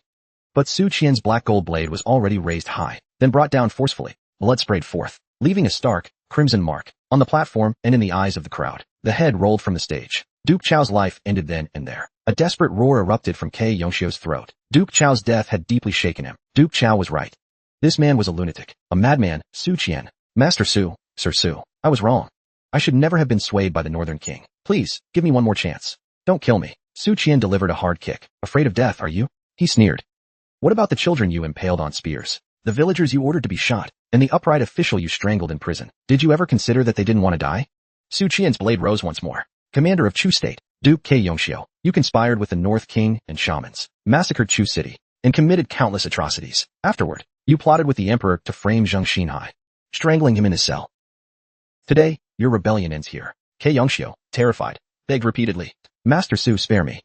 Please, I'll do anything. But Su Qian mercilessly brought down his blade. A spray of crimson erupted from Kei's neck. His head tumbled to the ground. As his world turned upside down, Yongxiu saw the blue sky above, his own lifeless body, and Su Qian standing there, sneering. Then, darkness engulfed him entirely. Su Qian exhaled deeply, as if expelling the weight in his chest. He reached into his robe, pulling out the silver badge that symbolized his office. Channeling his internal energy, he crushed the badge with ease. It disintegrated into powder. Su Qian laughed wildly. Master Wei, I, Su Qian, am no longer an official. On a nearby balcony, a figure in red covered her mouth, tears streaming. Behind her, a young woman in a white dress watched the execution platform, stunned, amid wild laughter. On the outskirts of the crowd, a plain-looking woman arrived too late. Unable to push through the surging crowd, she stood on the outskirts, listening to the man in the distance pronounce guilt, listening to him renounce his office, listening to his unbridled laughter. Suddenly, a man broke out of the crowd, knelt to the ground, and cried out, "Thank you, Master Su, for eliminating the traitors, for delivering justice to the people of Chu City, for restoring justice to Master Zhang." With that cry, Wei Yuan, Zhao Jing, Tang Yongshen, and Chen Xianfu, the 7 who had escorted Jang Shenhai back to the capital, emerged from the crowd and knelt before the platform. In the early summer of the 37th year of the founding, Su Qian executed Duke Chao and Duke K at the market square. Closing the book on the Chu City massacre, the 7 knelt before the execution platform, unmoving. A sight seared into the eyes of the onlooking citizens, staring at the bold and unrestrained young man on stage. Tears began to flow among the crowd. In a less crowded spot, a child looked up and asked, "Father, why are you crying? Why is everyone crying?" The man lifted the child up, speaking softly but firmly. "Child, remember that man well, no matter what others say. You are never to speak ill of him. He's a hero of the nation, but from today on, he might be branded a villain by some." Though curious, the child listened earnestly to his father, remembering the man's face, resolving never to speak ill of him. For her father had said he was a hero of the nation. Su Qian swept his gaze over the imperial guards, over the sea of black-clad citizens, taking a deep breath. With a loud voice, "I, Su Qian, vow today. It's not out of anger, nor for personal grudges. It's only for the righteousness in my chest. It's only to seek justice for Lord Zhang. It's only to deliver a message to the court." Su Qian's tone was firm and powerful, yet carried a deep sense of solemnity. If the heavens had emotions, they would grow old. Righteousness on earth endures through hardship. Su Qian's gaze swept over the crowd, turning toward the bright. Amidst the white clouds, he seemed to see that upright figure again. Facing him with a respectful gesture, Su Qian nodded slightly. He hadn't raised his head for a long time, silently thinking, "Lord Zhang, rest in peace." Su Qian stepped forward, the sacred carving knife glowing on the platform in front of him. Its radiance seemed jubilant. Su Qian grabbed it firmly. The blade immediately emitted bursts of blue light. The surrounding martial artists stepped back in shock. Su Qian ignored them. He remained unperturbed, striding forward. The guards didn't dare to stop him. Yet they couldn't let him just leave. Reluctantly, they followed behind. In less than a quarter hour, the officials at the palace gate received the news. The traitors were executed. Some official. Is he really that audacious and lawless? Minister Sun gave them a look and calmly said, "He's a hateful man." After a pause, he added, "But also a respectable one." Several officials close to Minister Sun stared at him in disbelief. "You actually said that about him?" Minister Sun calmly replied, "I'd love to see him executed. But that's just my personal anger. Xie Yoshio committed atrocities, massacring 380,000 innocent people. That is the real, unforgivable crime. A well-deserved execution." Wei Yuan and Wang Shoufu exchanged a glance. They weren't surprised, as if they had anticipated this turn of events. Wang Shoufu casually asked, "Is one day enough?" Wei Yuan lightly nodded and replied, "It will suffice." In the sleeping quarters, a guard bowed and said, "Your Majesty, Su Qian has executed the 2 dukes at the marketplace, and openly slandered your Majesty in front of thousands of people. He claimed that his Majesty allowed Duke Jinbei to massacre the city, and that the Duke Protector was complicit." The Emperor's pupils suddenly contracted. His hands, hidden under his sleeves, trembled slightly. Word by word, he demanded, "Is that traitor still alive?" The guard replied hesitantly, "He has entered the Directorate of Astronomy, and the commanders couldn't stop him, because he is holding a carving knife." The air in the hall seemed to drop several degrees. The Emperor's voice came, emotionless. "Immediately arrest Su Qian's family and throw them in prison. I'll decide their fate later. If they resist, execute them on the spot. Send 500 guards to the Directorate of Astronomy to capture Su Qian. Inform the cabinet to issue a notice immediately. Su Qian is a disciple of the Wushan sect. He has incited turmoil in Huayan and tarnished the royal family's reputation." Upon hearing the Emperor's decree, the guards and the old eunuch finally exhaled in relief. They hurriedly acknowledged and left in haste. After the old eunuch had left, the Emperor muttered with a dark expression, "I can't let the aura dissipate anymore." Meanwhile, the imperial guards rode to Su's mansion, but found the gates tightly shut. They kicked down the doors and stormed in, only to discover the place empty. The furniture and furnishings were all there, but all personal belongings were gone. These guards were the elite of the elite, yet they didn't smash things in frustration. They carefully searched the premises and quickly left, returning to the palace to report. Elsewhere, the old eunuch personally led people to the cabinet. The emperor has decreed, Su, post a notice that Su Qian is a Wuxian sect agent. He then instructed sternly, proclaim the emperor's command at once, stirring up trouble, damaging the royal family's reputation. Wang Shoufu listened intently, then nodded and said, blocked. The meaning of this word was clear, disapprove. The cabinet had the authority to block decrees. Blocking a decree meant sending back an improper, incorrect imperial order. The old eunuch was incredulous. What did you say? Lord Shoufu, please repeat yourself. Wang Shoufu calmly replied, blocked. The old eunuch's face darkened. Lord Shoufu, these are extraordinary times. Why trouble His Majesty now? Your position is coveted by many. The land under heaven belongs to the emperor. This realm is his, as his ministers. Even if we have opinions, we should keep them to ourselves. Why go against His Majesty? Wang Shoufu said expressionlessly, I'm not feeling well, so I'll return home. If His Majesty needs anything, let's discuss it tomorrow. The old eunuch trembled with anger, then stormed out of the cabinet, got into a sedan chair, and returned to the palace, heading straight for the imperial quarters. Emperor Yuanjing sat cross-legged on a mat, his expression calm, as if unaffected. He asked coolly, is the matter resolved? The old eunuch hesitated, then said, Wang Shoufu has blocked your Majesty's decree. Emperor Yuanjing was silent for a few moments. In a cold tone, he ordered, summon him here. The old eunuch swallowed nervously. His voice even quieter. Wang Shoufu said he was unwell, and went home to rest. He also said that if His Majesty needs anything, you may summon him tomorrow. Emperor Yuanjing angrily exclaimed, the audacity. He thinks I won't remove him? If he's unwell, then he shouldn't remain in that position. Notify all officials to attend court tomorrow. At that moment, a military commander arrived outside the quarters. The old eunuch bowed respectfully, hurriedly walking out. He whispered a few words to the military commander, returning with an uneasy expression. He murmured, Your Majesty, Su Qian's family fled in advance. Their whereabouts are unknown. The Directorate of Astronomy is surrounded by a formation, and the guards can't enter. Emperor Yuanjing sneered, so they planned this long ago. What did the traitors say? The old eunuch replied, it wasn't the traitors. Yang Qianhuan intervened, and mocked the guards harshly, instead of getting angrier. Emperor Yuanjing seemed relieved. Su Qian is just a minor official. He doesn't represent the court. His actions are treasonous, but not enough. To ensure the people's trust, we must accuse Su Qian of treason, spread rumors in the capital, and coordinate with the court's announcement. That will be far more convincing than his speech at the market. But first, I must deal with the scholars' faction. The situation has shifted, and many officials, long resentful, may choose to lash out. At tomorrow's court meeting, I will make an example. Wang Shoufu will be that example. On the Bagua platform of the Directorate of Astronomy, Jianzheng stood at the rooftop, hands clasped behind his back. His white robes fluttered, making him look like a celestial figure. He gazed down at the capital with a smile. All is going as planned. Just then, another figure in white appeared, standing with his back to Jianzheng, hands behind his back as well. He spoke humbly yet confidently. Thank you, teacher, for your guidance. Today, I feel at ease. But why did the guards seek to arrest Su Qian, and why did you have me intervene? Jianzheng, visibly pleased, said, Su Qian intercepted officials at the palace gate, rescued the Duke Protector and Lord Chao, executed them at the market, and won the admiration and respect of the people. But that was also self-destructive, he said, feeling that his disciple lacked discipline. Too rash, too impetuous. It was a good opportunity to hammer some sense into him, to teach him that following Su Qian's path would lead only to ruin. He then mockingly asked, would you dare to do the same? Yang Shenhai froze, then replied evenly, understood. Teacher, I'll return to my training now. Jianzheng felt a trace of satisfaction, though calm. At least he knew where to draw the line. But then Jianzheng noticed Yang Qianhuan's energy, quickly flying toward the palace. Jianzheng's face twitched slightly. He stamped his foot. From somewhere atop the Guanqing Tower came Yang Qianhuan's anguished shout. Teacher, you can't do this to me. By morning, news of the marketplace incident spread like wildfire. Unlike the usual chatter, saved for idle conversation, Su Qian's execution of Duke Chao and Duke Protector was actively recounted by witnesses. Their goal was to expose the criminals' punishments to the world as quickly as possible. Zhao was a loafer, a man with no steady work. He could never hold on to money. If he wasn't gambling it away, he was spending it on women. But lately, Zhao had been living comfortably because he found a new job, a simple one. He just had to talk, and he would get paid. A stroke of luck that seemed too good to be true. This gig came from a group called the Qinshou Gang.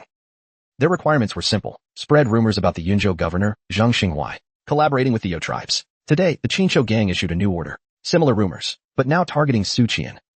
Zhao stepped into the inn. Zhao shouted, did you hear the news? This morning, Su Qian, he executed 2 dukes in the marketplace. The crowd murmured, already well aware that Su Qian wasn't just a hero. He was the last conscience of the empire. Yes, who else would sacrifice their career and life for the sake of justice? He's no longer just a minor official. The court has lost 2 good men today. If the court dares to kill Su Qian, we'll march to the palace gates. Let them kill all of us if they can. Zhao Er slammed the table. You're all blinded by traitors.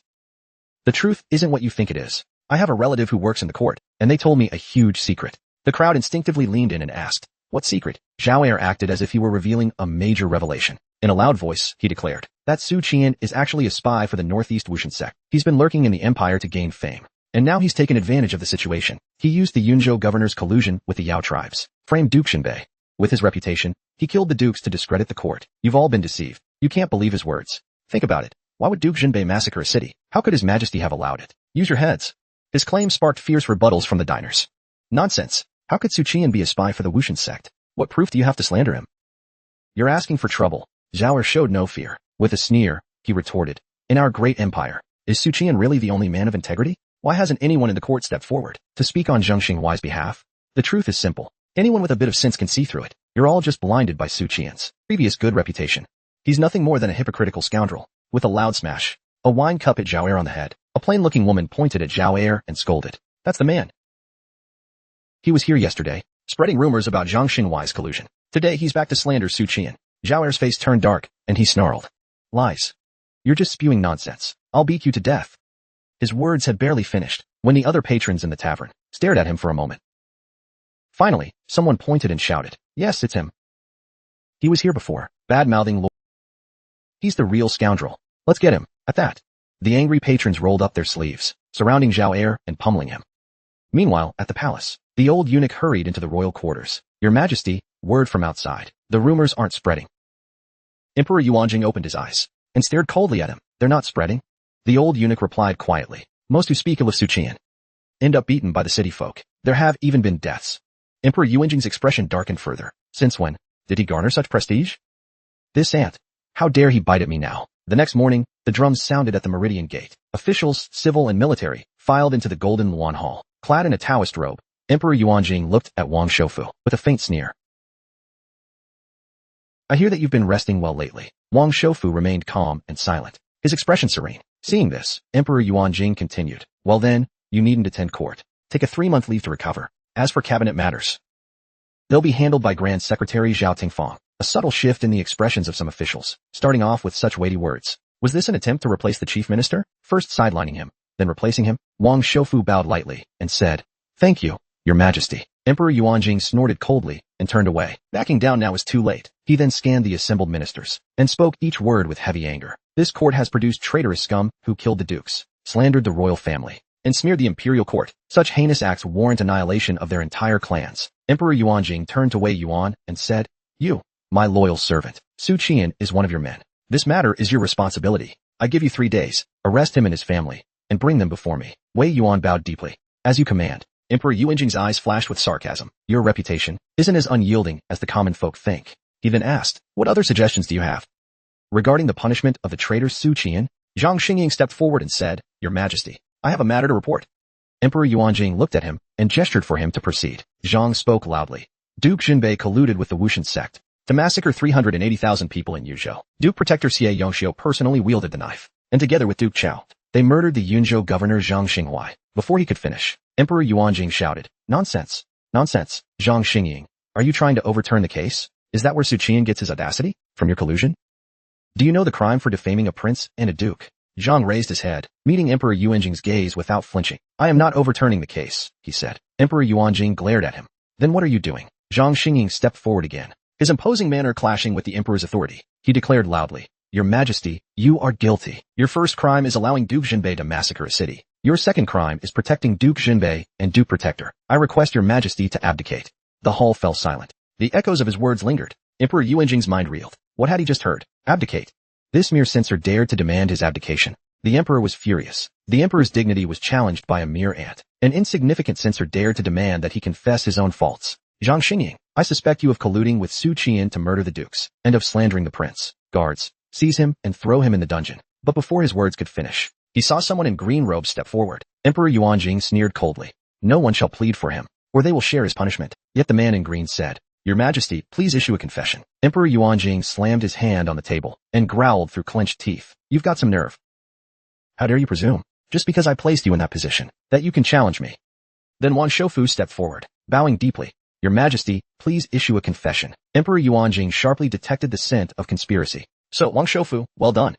And you, Wei Yuan, you fought each other for years, and now you're joining forces against me? He slapped the table furiously, fixing Wang Shoufu with an angry glare. Old man, do you think you can withstand a few beatings in the pavilion? Well then, show me your cards. Who else have you allied with? Bring them all out now. Anyone who dares step forward today will be dragged out and flogged in the pavilion. The pavilion flogging was a common punishment, used by emperors against officials, and not just an empty threat. Countless officials throughout history had been beaten to death this way. Sure enough, Grand Secretary Sun stepped forward. Your Majesty, you allowed Duke Jinbei's massacre beforehand, and sheltered Duke Jinbei and Duke Protector afterward. I urge your Majesty to confess your wrongdoing. With one person taking the lead, more officials from the 6 ministries stepped forward eagerly. Your Majesty, please confess your wrongdoing. Soon, the Minister of Rights stepped forward, then the Minister of Revenue, then the Minister of Works. In the blink of an eye, 2/3 of the civil officials present had stepped forward. Emperor Yuanjing stared grimly at the crowd. Some of them were Wei Yuan's allies. Others were Wang Shoufu's supporters, and still others were those who had long been too afraid to speak. The Golden Yuan Hall was frighteningly silent. Not since the Zeng Guibin incident 2 centuries ago had anything like this occurred. It was unheard of for court officials to stand up so boldly against the emperor, but today it had happened. The emperor, a ruler of a great kingdom, was being pressed by his own ministers to issue a confession of guilt. The dignity of the emperor was being trampled. For 37 years since taking the throne in his youth, Emperor Yuanjing had firmly controlled the court. He watched from above as his ministers schemed against each other, contentedly observing the drama unfold. He sat high aloof, emphasizing the insignificance of his officials. It was as if he were a puppeteer watching a puppet show. But now, at this moment, those very puppets had joined forces against him. His lips trembled as he roared. What is the meaning of this? Are you staging a rebellion? Do you still recognize me as your sovereign? Traitors! Traitors! A surge of anger rushed to Emperor Yuanjing's chest. Yuan Xiong, you are a censor of the Directorate of Inspection. Tell these traitors what they're doing. Censor Yuan Xiong stiffened, his neck turning slowly. He looked at Zhu Gong. Zhu Gong stared back at him, his gaze cold as iron. Yuan Xiong swallowed hard, then slowly stepped forward and bowed. Your Majesty, the situation is beyond repair. Please reconsider. Issue a confession of guilt. Emperor Yuanjing roared hoarsely. Never. I am the sovereign of this kingdom. How could I be wrong? You dare to demand I confess my guilt. At that moment, a clear light flashed in the hall. An old scholar, dressed in a tattered long robe, appeared in the chamber. It was none other than Zhao Shou, the head of the Cloud Ridge Academy. Zhao Shou looked at Emperor Yuanjing calmly and said, Yuanjing, issue a confession of your own wrongdoing. Zhao Shou, a great Confucian scholar of the 3rd rank, was the foremost leader. He represented not only himself, but the entire Cloud Ridge Academy, and all scholars who followed Confucian teachings. Emperor Yuanjing's face paled instantly, not least because he saw the knife in Zhao Shou's hand, an unmistakable sign. For the first time since his ascent to the throne, he faced a threat to his life. Within the palace's Golden Yuan Hall, Emperor Yuanjing collapsed into his throne. How did you get into how did you enter the palace? Jianzhong, quickly, protect me. A large contingent of imperial guards rushed to the hall, quickly assembling. But they were blocked by a barrier of blue light, and couldn't get through no matter what techniques they tried. Zhao Shou smiled faintly.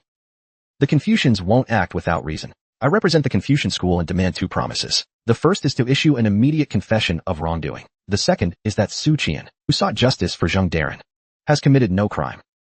You must issue a decree to commend him, acknowledge his innocence, and ensure that no harm comes to his family. Emperor Yuanjing's face darkened to an iron hue. He looked slowly across the hall at the officials, these scholars from the Imperial Academy. Not one of them spoke up to refute Zhao Shou. Unknowingly, the Imperial Academy and Cloud Ridge Academy had joined. Emperor Yuanjing roared, demand that I confess. Fine, but why defend Su Qian? Zhao Shou smiled faintly, and calmly announced, I have not mentioned this before, but Su Qian is my personal disciple. The officials in the hall were stunned. What? That night watchman Su Qian, that commoner. He's a personal disciple of Zhao Shou, the head of Cloud Ridge Academy? He's actually a Confucian scholar? No wonder he's so exceptional. Someone who can produce such timeless works. Of course he must be one of our own. Wei Yuan furrowed his brow, and glanced at Zhao Shou, his expression questioning. How come I wasn't aware of this? Emperor Yuanjing sneered coldly. You want me to pardon the traitor who killed the dukes? You want me to let him continue interfering in court? Zhao Shou's request seemed to have utterly enraged the emperor, driving him into a half-mad state. Laughing maniacally, Zhao Shou, I am the emperor, the son of heaven. Would you dare kill me? Fine. I'll bet my life that Confucianism's fortune has run out, and I still have Jianzhong. I don't believe Jianzhong would stand idly by. At that moment, a gray light flashed into the hall, taking the form of an elderly man with white hair and beard. Yuanjing, issue the confession. The voice shook Emperor Yuanjing's mind, and he stumbled backward, collapsing onto the dragon throne. His eyes were vacant, his face deathly pale. He looked like an abandoned old man, like a defeated ruler deserted by his allies. Finally, he understood. He understood why Wei Yuan and Wang Shoufu could rally the court against him. He understood why Zhao Shou dared to come to the capital. to demand his confession. It was all because they had Jianjing's backing. Having said this, the old man in white slowly dissipated, and the hall fell silent once more. Then Zhao Shou broke the silence. He no longer concerns himself with the court's affairs. Who is he? Someone asked. Why, that commoner who loudly declared he'd never become an official. On the 8-trigram platform atop the Guanxing Tower, Su Qian stood proudly, gazing toward the imperial palace. Throughout the ages, rise and fall are but a moment's whim, he mused. Seated by a table, a young girl watched him in silence, her cheeks puffed up with food, making her look like an adorable hamster. Look how smug you are. When teacher Mei has to clean up after you. Let's see if you're still so pleased. Su Qian chuckled, unconcerned. What about Chai Wei, Miaojin, and Yuanjin, and Master Heng Yuan? Chai Wei frowned. They'll recover in a few days. But it nearly killed me. Why didn't you ask senior brother to help? Su Qian was silent, thinking, they're afraid I'll turn them into experiments. He said no more, reminiscing about the events of the previous day. That day, he had gone to the Directorate of Celestial Observation, seeking Chai Wei's help to accuse Jianzheng of wrongdoing. In short, Wei Yuan and Wang Shoufu wanted to rally the officials to force Emperor Yuanjing to issue a confession of guilt. They needed Jianzheng's cooperation. Without the support of the kingdom's guardian deity, Emperor Yuanjing, who had controlled the court for years, would be difficult to confront. Wei Yuan and Wang Zhongwen could hardly secure the backing of 2/3 of the court in a single day. Jianzheng agreed, and thus Su Qian intercepted the officials at the city gates, taking Duke Chao and Duke Protector Xie Yongxiu into custody. Yesterday, he had gone to the Cloud Ridge Academy and informed Zhao Shou of the plan. Zhao Shou disapproved of his decision to leave the court behind, because Su Qian was the only Cloud Ridge scholar to ever enter the Hanlin Academy.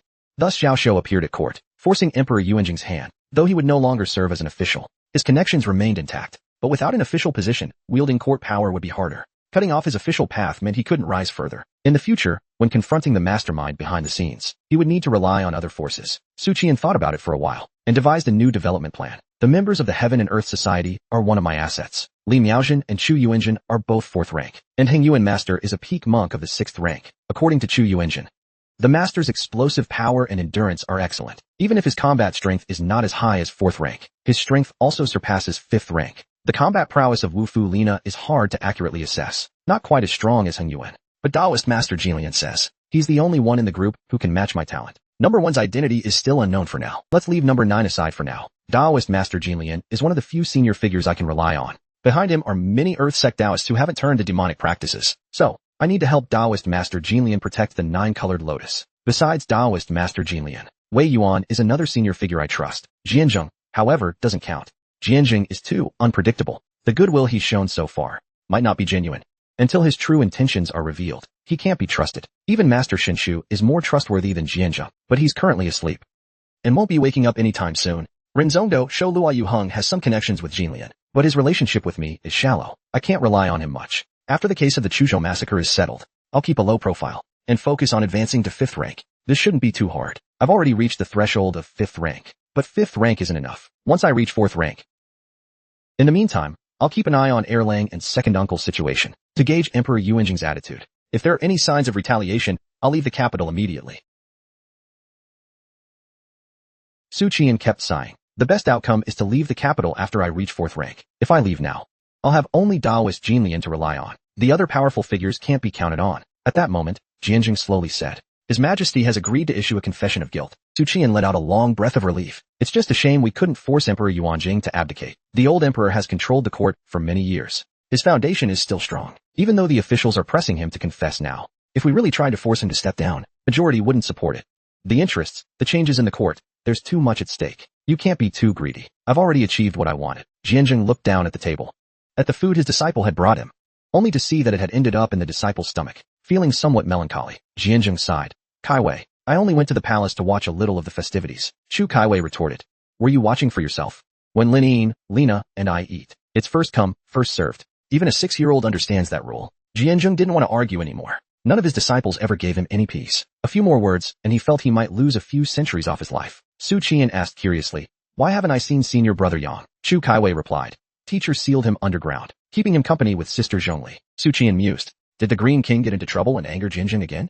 Kaiwei continued. Teacher, senior brother Song asked me to inquire about something. Jianzheng remained silent for a moment, then sighed. Does he? Chu Kaiwei shook her head. He says he wants to study under Renzong, but you're his master. He doesn't dare make the decision on his own, so he's asking for your permission, Jianzheng said calmly. What's his reason? Chu Kaiwei chirped. Senior brother Song has reached the final stage of his body refinement. His primordial spirit can't fully merge with his physical body. He's frustrated. It's affecting his sleep and appetite. The Taoists are experts in the field of the primordial spirit. He wants to learn Taoist techniques. But senior brother Song, his heart is still with you, teacher. He hopes you won't be upset. Jianzhong remained silent. He glanced at the oil-slicked lips of Chu Kaiwei, then thought of the one sealed below, Zhongli and Yang Qianhuan. He turned silently, looking at the vibrant cityscape, and sighed wistfully. The mortal world isn't worth it. Su Qian couldn't help but snort. He quickly covered his mouth, nearly bursting out laughing. The palace chamber was in ruins. Decorations were torn down. The incense burner and the writing desk was overturned. Gold and silver ornaments scattered everywhere. Emperor Yuan Jing, his hair disheveled, stood amid the wreckage. After reigning for 37 years, his dignity had been ruthlessly trampled by his ministers today. For a king who prided himself on absolute control, the blow was devastating. An ordinary person would lose their mind. After such humiliation, how much more so for an emperor? An elderly eunuch entered from outside, trembling as he cautiously called out, "Your Majesty." The officials hadn't left. They were still gathered in the Golden Throne Hall. Emperor Yuanjing flung his arms around wildly, shouting hoarsely, "What more do they want? What else aren't they satisfied with? Didn't I agree to their demands?" The elderly eunuch fell to his knees, saying, "Wang Jinwen and Wei Yuan have said that without seeing a confession of guilt, they won't leave court." Emperor Yuanjing, his body swaying. Suddenly, he felt a sharp pain in his chest. His throat tightened. That day, for the first time in its history, the court posted a public notice. It was placed at the gates of the imperial city, the inner gates, and the 12 bulletin boards at the 12 city gates. It was Emperor Yuanjing's confession of guilt. The city was in an uproar that day. The first group to see the confession, filled with disbelief and astonishment, as well as the thrill of having the first-hand scoop, began spreading the news feverishly. An elderly scholar standing at the bulletin board, read aloud in measured tones. Above, the decree to examine myself. A servant's past faults are corrected by virtuous conduct, to restore unity, to share with the world, to renew the ancestral pledge. But fate moved swiftly, and thus, the destruction.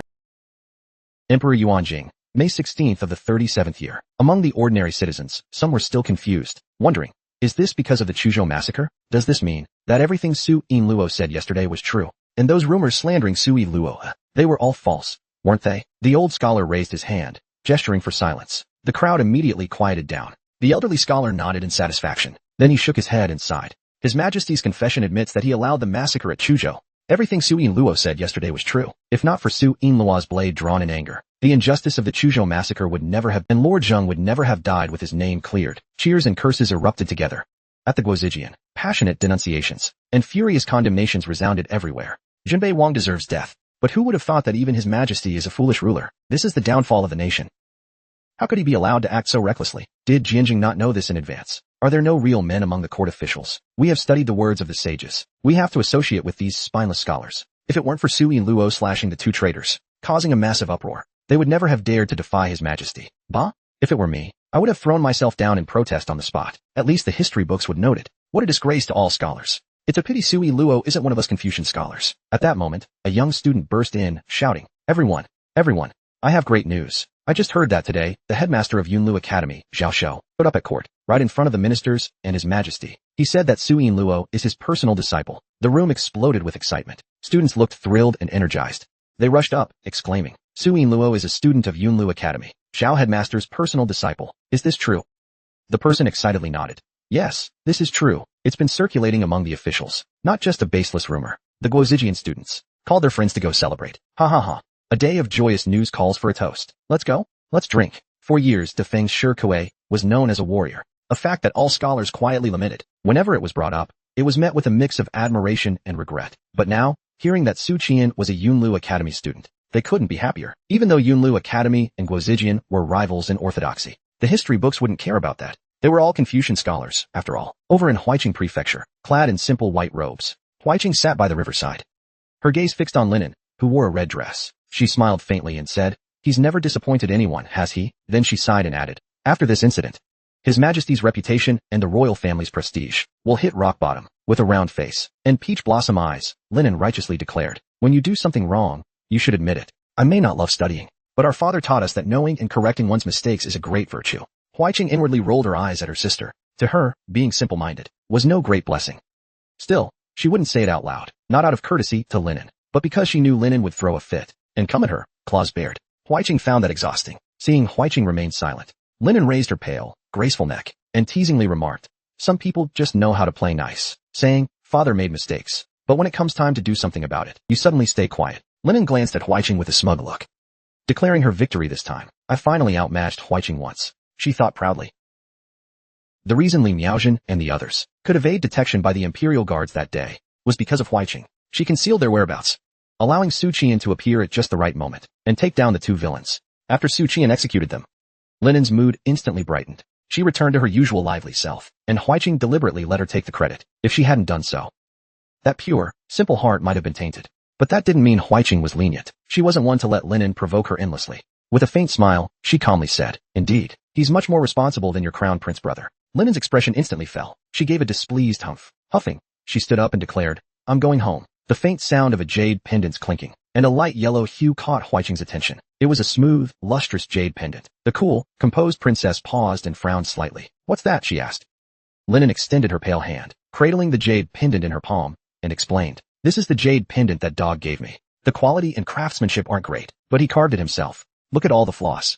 If he had bought it, it wouldn't look like this." She lifted her chin in a show of pride, revealing her graceful jawline. Perhaps she didn't even realize it herself. There was a hint of sweetness in her tone. Huaiqing's fair face momentarily flashed with what seemed like a storm, but it quickly returned to its calm state. She said coolly, "Get lost. Stop being an eyesore." Linen's face flushed red with anger. She had thought Huaiqing called her back, just to throw out that final line and restore her dignity, just to put her down. Unhappy, she turned and swayed away, her skirt swirling as she walked out of the hall. Once Linen's red skirt disappeared, Huaiqing angrily pulled out a small seal from her sleeve. The more she looked at it, the more irritated she felt. She didn't even know why.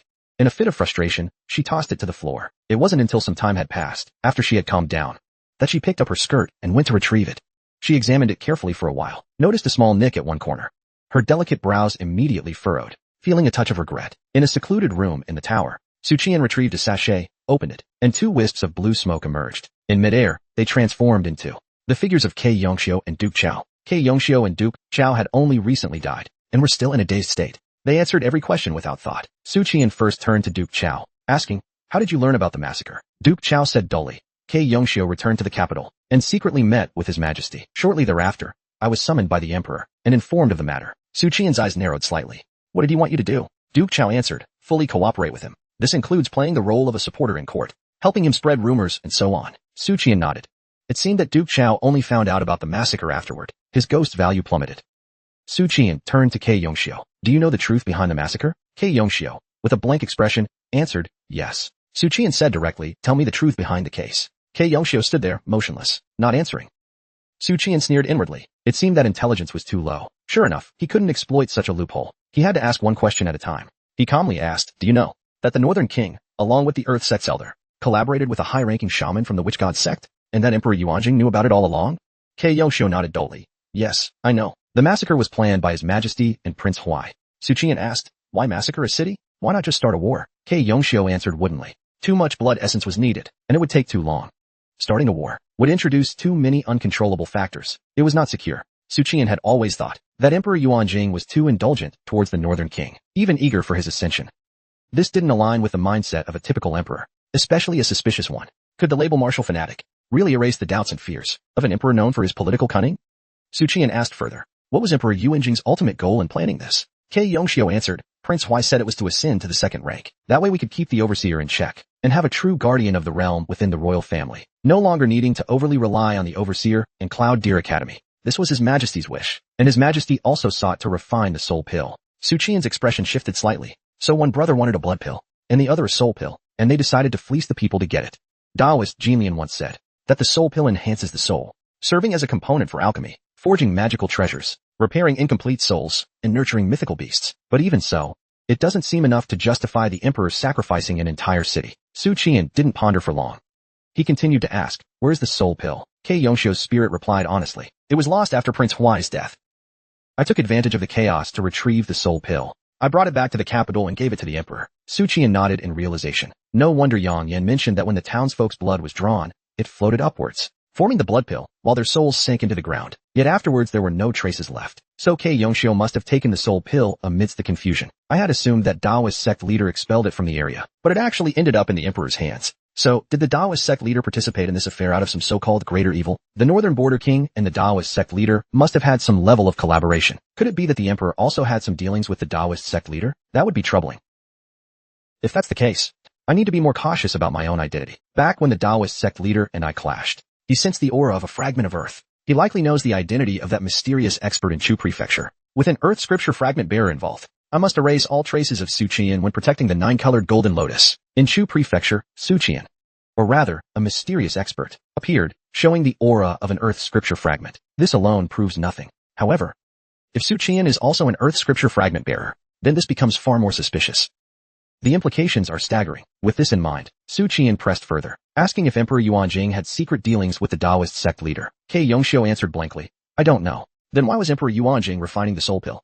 Su Qian asked. Ke Yongxiu still shook his head, indicating ignorance. Su Qian's frustration grew.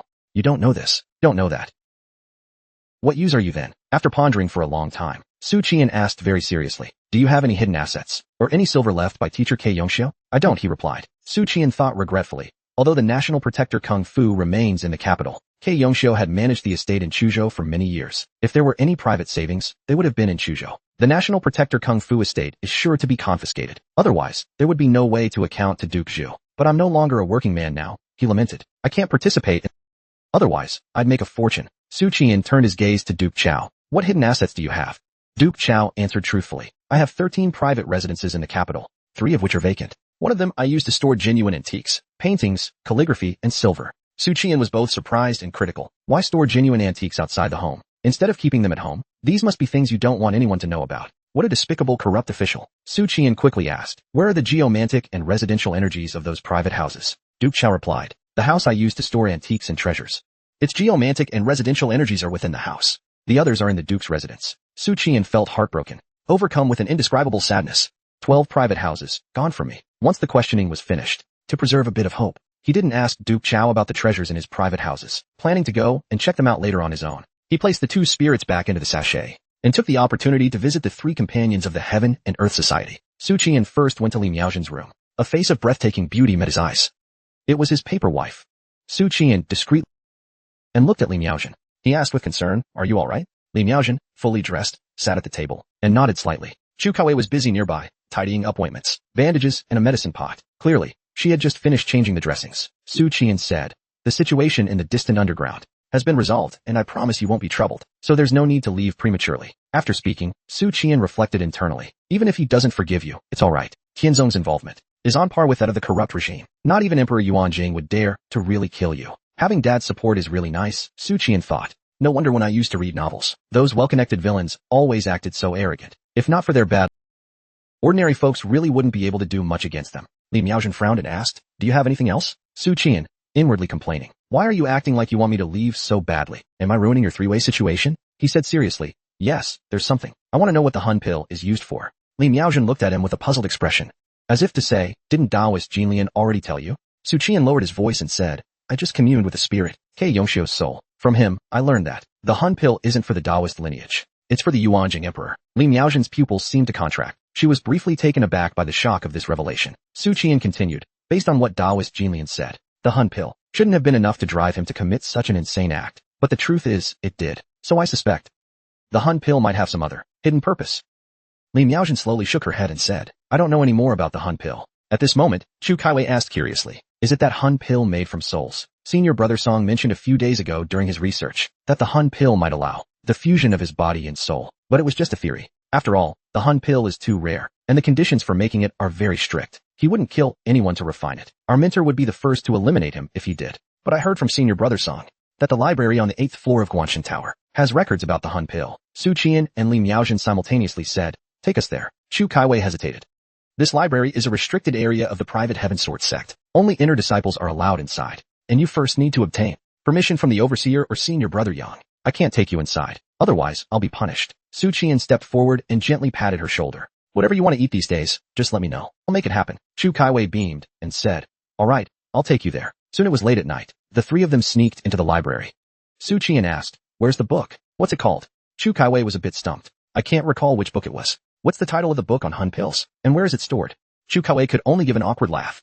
I forgot. Then she stuck out her tongue, bouncing off as she said, I'll go ask Senior Brother Song.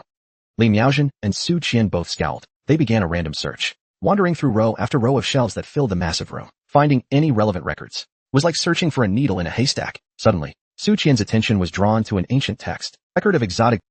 The book detailed that exotic beasts were descendants of ancient gods and demons. From the number of types of ancient demon gods, glimpses could be gathered from later generations of exotic beasts. The most numerous and widely reproduced was called Jiao.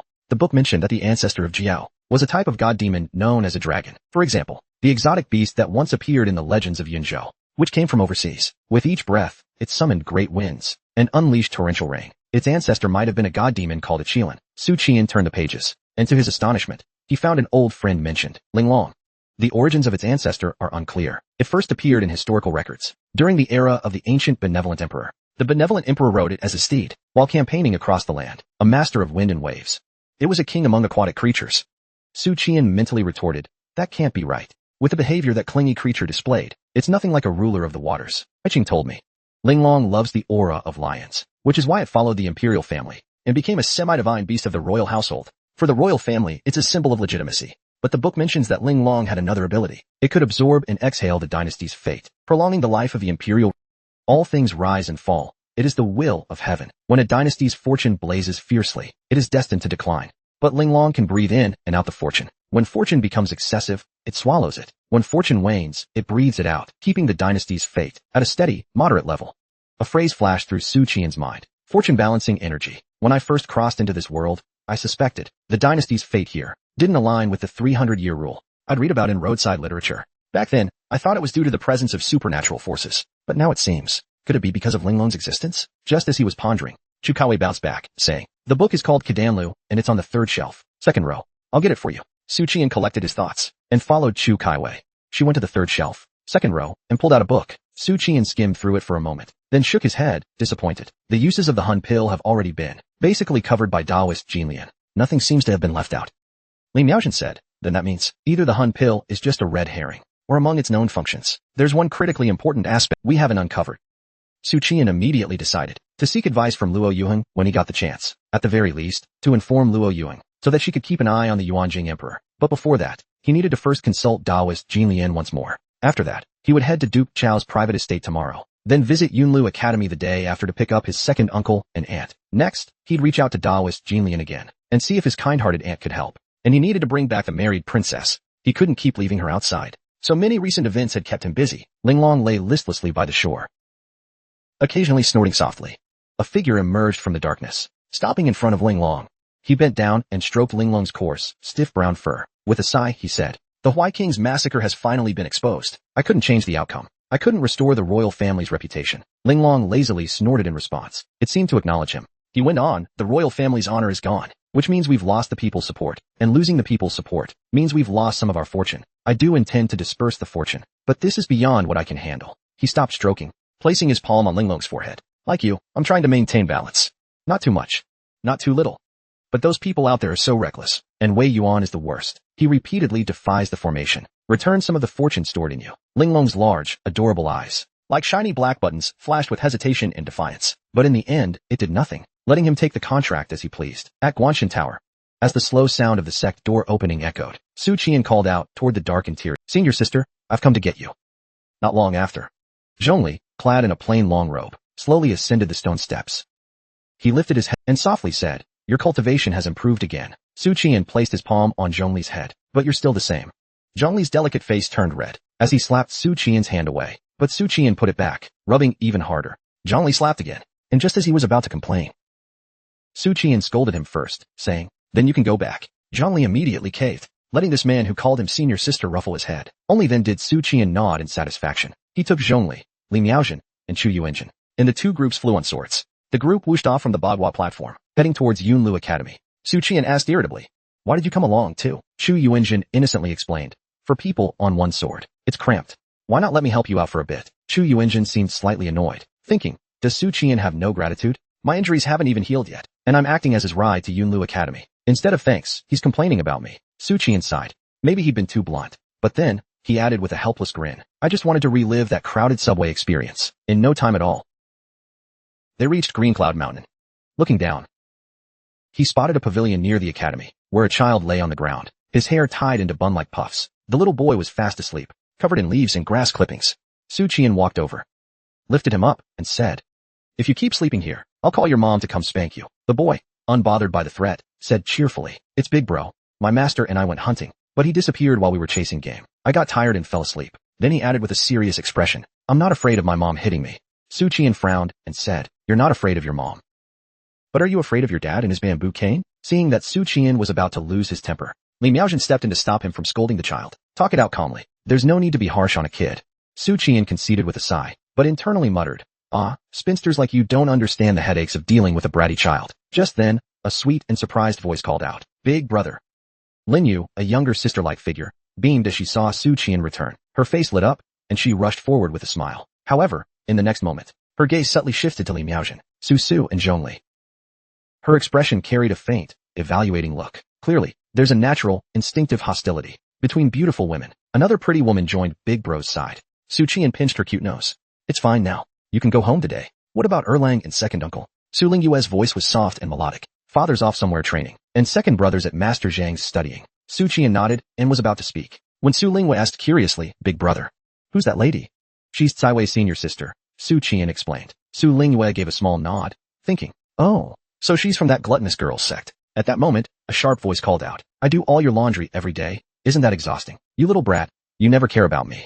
When I hit you, it's not like I'm treating you like my daughter. The little boy quipped back, but I'm not your daughter. Why do you hit me? Auntie was momentarily at a loss, then yelled furiously, how dare you talk back? Taking Zhongli with him, Su Qian followed a cobblestone path. A stick of incense. As time later, he arrived at a bamboo grove valley. Suddenly, a green light flashed before his eyes, and he found himself in the pavilion. Su Qian couldn't help but admire the elegance of the pavilion, and the way the scholars could instantly transport others. Now I'm jealous, he said with a smile. Next time, get those scholars to conjure me a few dozen scrolls. At this moment, Zhao Shou greeted him warmly, reciting, to establish a heart for the heavens and earth, to establish life for the people, to continue the teachings of the sages, to open peace for all generations. These are the lessons you've taught me, Zhao Shou continued, and you haven't forgotten them either. Su Qian smiled and said, you mean, as long as I remember my original intention, we'll always be close friends.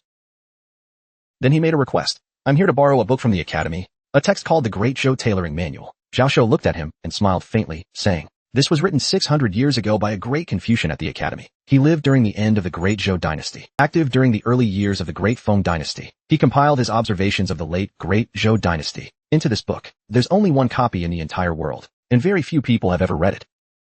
Su Qian suddenly understood. So that's why. No wonder Huaiqing hasn't heard of it. Even a top scholar wouldn't have read every book under the sun. Surely she focuses on what she likes. Zhao Shou smiled and continued. You must have heard of this great scholar. His deeds are immortalized on a monument in the mountains. Su Qian blurted out. You mean the infamous Yin Yao? The grade 2 grand scholar Qian Zhong, who disrupted the Great Zhou's final order? Zhao Shou sighed. He was a scholar worthy of respect, truly leaving a mark on history, not like those 4 individuals who always try to take shortcuts. Su Qian couldn't help but ask, are you referring to Zhongshan, Li Mubai, Yang Gong, and Xin Tai? Zhao Shou spread his hands and smiled. I have the Great Zhou record right here. A flash of light later, an old scroll appeared in his hand. Su Qian stared blankly at the scene. Even though he was familiar with the Confucians' boasting art, seeing it still stirred a sense of awe and a touch of frustration. He thought to himself, I wish I had taken the right path in life. Second uncle really let me down. Taking the Great Zhou record from Zhao Shou's hand, Su Qian asked, can I take it with me? Zhao Shou shook his head firmly. Su Qian lowered his head, flipping through the pages. His refusal was so decisive. Well, I'll just have to read it as fast as I can. This book, also known as the Great Zhou Chronicles, is a supplement to the official history, with contents that seem like folklore at first glance, but are indeed based on real events. For example, the famous tomb of Xianli in Great Zhou's history. Records describe him as a notorious libertine, with countless lovers. However, one of these women was actually a fox demon, a 9-tailed celestial fox from the southern demon clan. These secrets would never be found in official histories, just like how Yunlu Academy's Yeshan's work was actually written by the talented Li Mu. Su Qian nodded silently and continued flipping through the book. Finally, he came across a tale that read more like folklore. During the Longda era of Great Zhou, there was a southern valley of 10,000 blossoms. Its flowers were dazzling and unique, blooming throughout all seasons. It was said that a beautiful and mystical flower deity resided there, born from the purest essence of the flowers. This deity took human form, embodying all the spiritual energy of nature. It was said that whoever gained her blessing could transform completely, gaining eternal youth and longevity. Upon hearing this, Emperor Longda sent envoys south to search for her. After 13 years, they finally found the Valley of 10,000 Blossoms. They found the mystical flower deity and surrounded the valley with troops, forcing her to enter the palace. The flower deity refused, calling down lightning, and cursed the Great Zhou dynasty to fall in 300 years. Indeed, 300 years later, the dynasty came to an end. At the end of the story, a poem was recorded. Out of this world, a shocking beauty emerges, serene and graceful under the evening sun, praised by all as a national treasure. Entangling the mortal realm, Enchanting Emperors. Su Qian read the poem without a change in expression, but his heart was anything but calm. It surged with waves. Isn't this poem describing the princess consort? No way.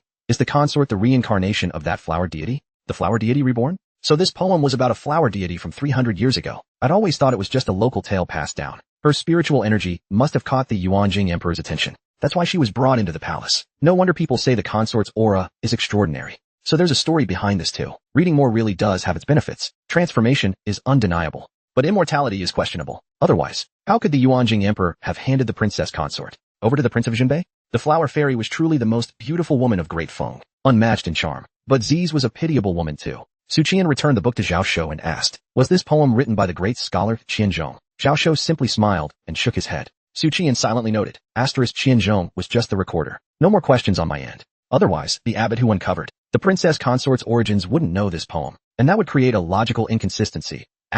Just then, 3 great scholars entered together. Truly a student from our school, executing 2 traitors at the market, single-handedly turning the tide, heroic and moving. Then they turned to the dean with questioning looks. Since when did Ning Yen become your disciple? Dean, did you ask him to compose poetry? Zhao Shou said coldly. It is only by virtue, merit, and words that one can achieve the 3 immortalities. That is the true path. If you rely on poetry alone, you stray from the righteous way. Zhang Shun retorted casually.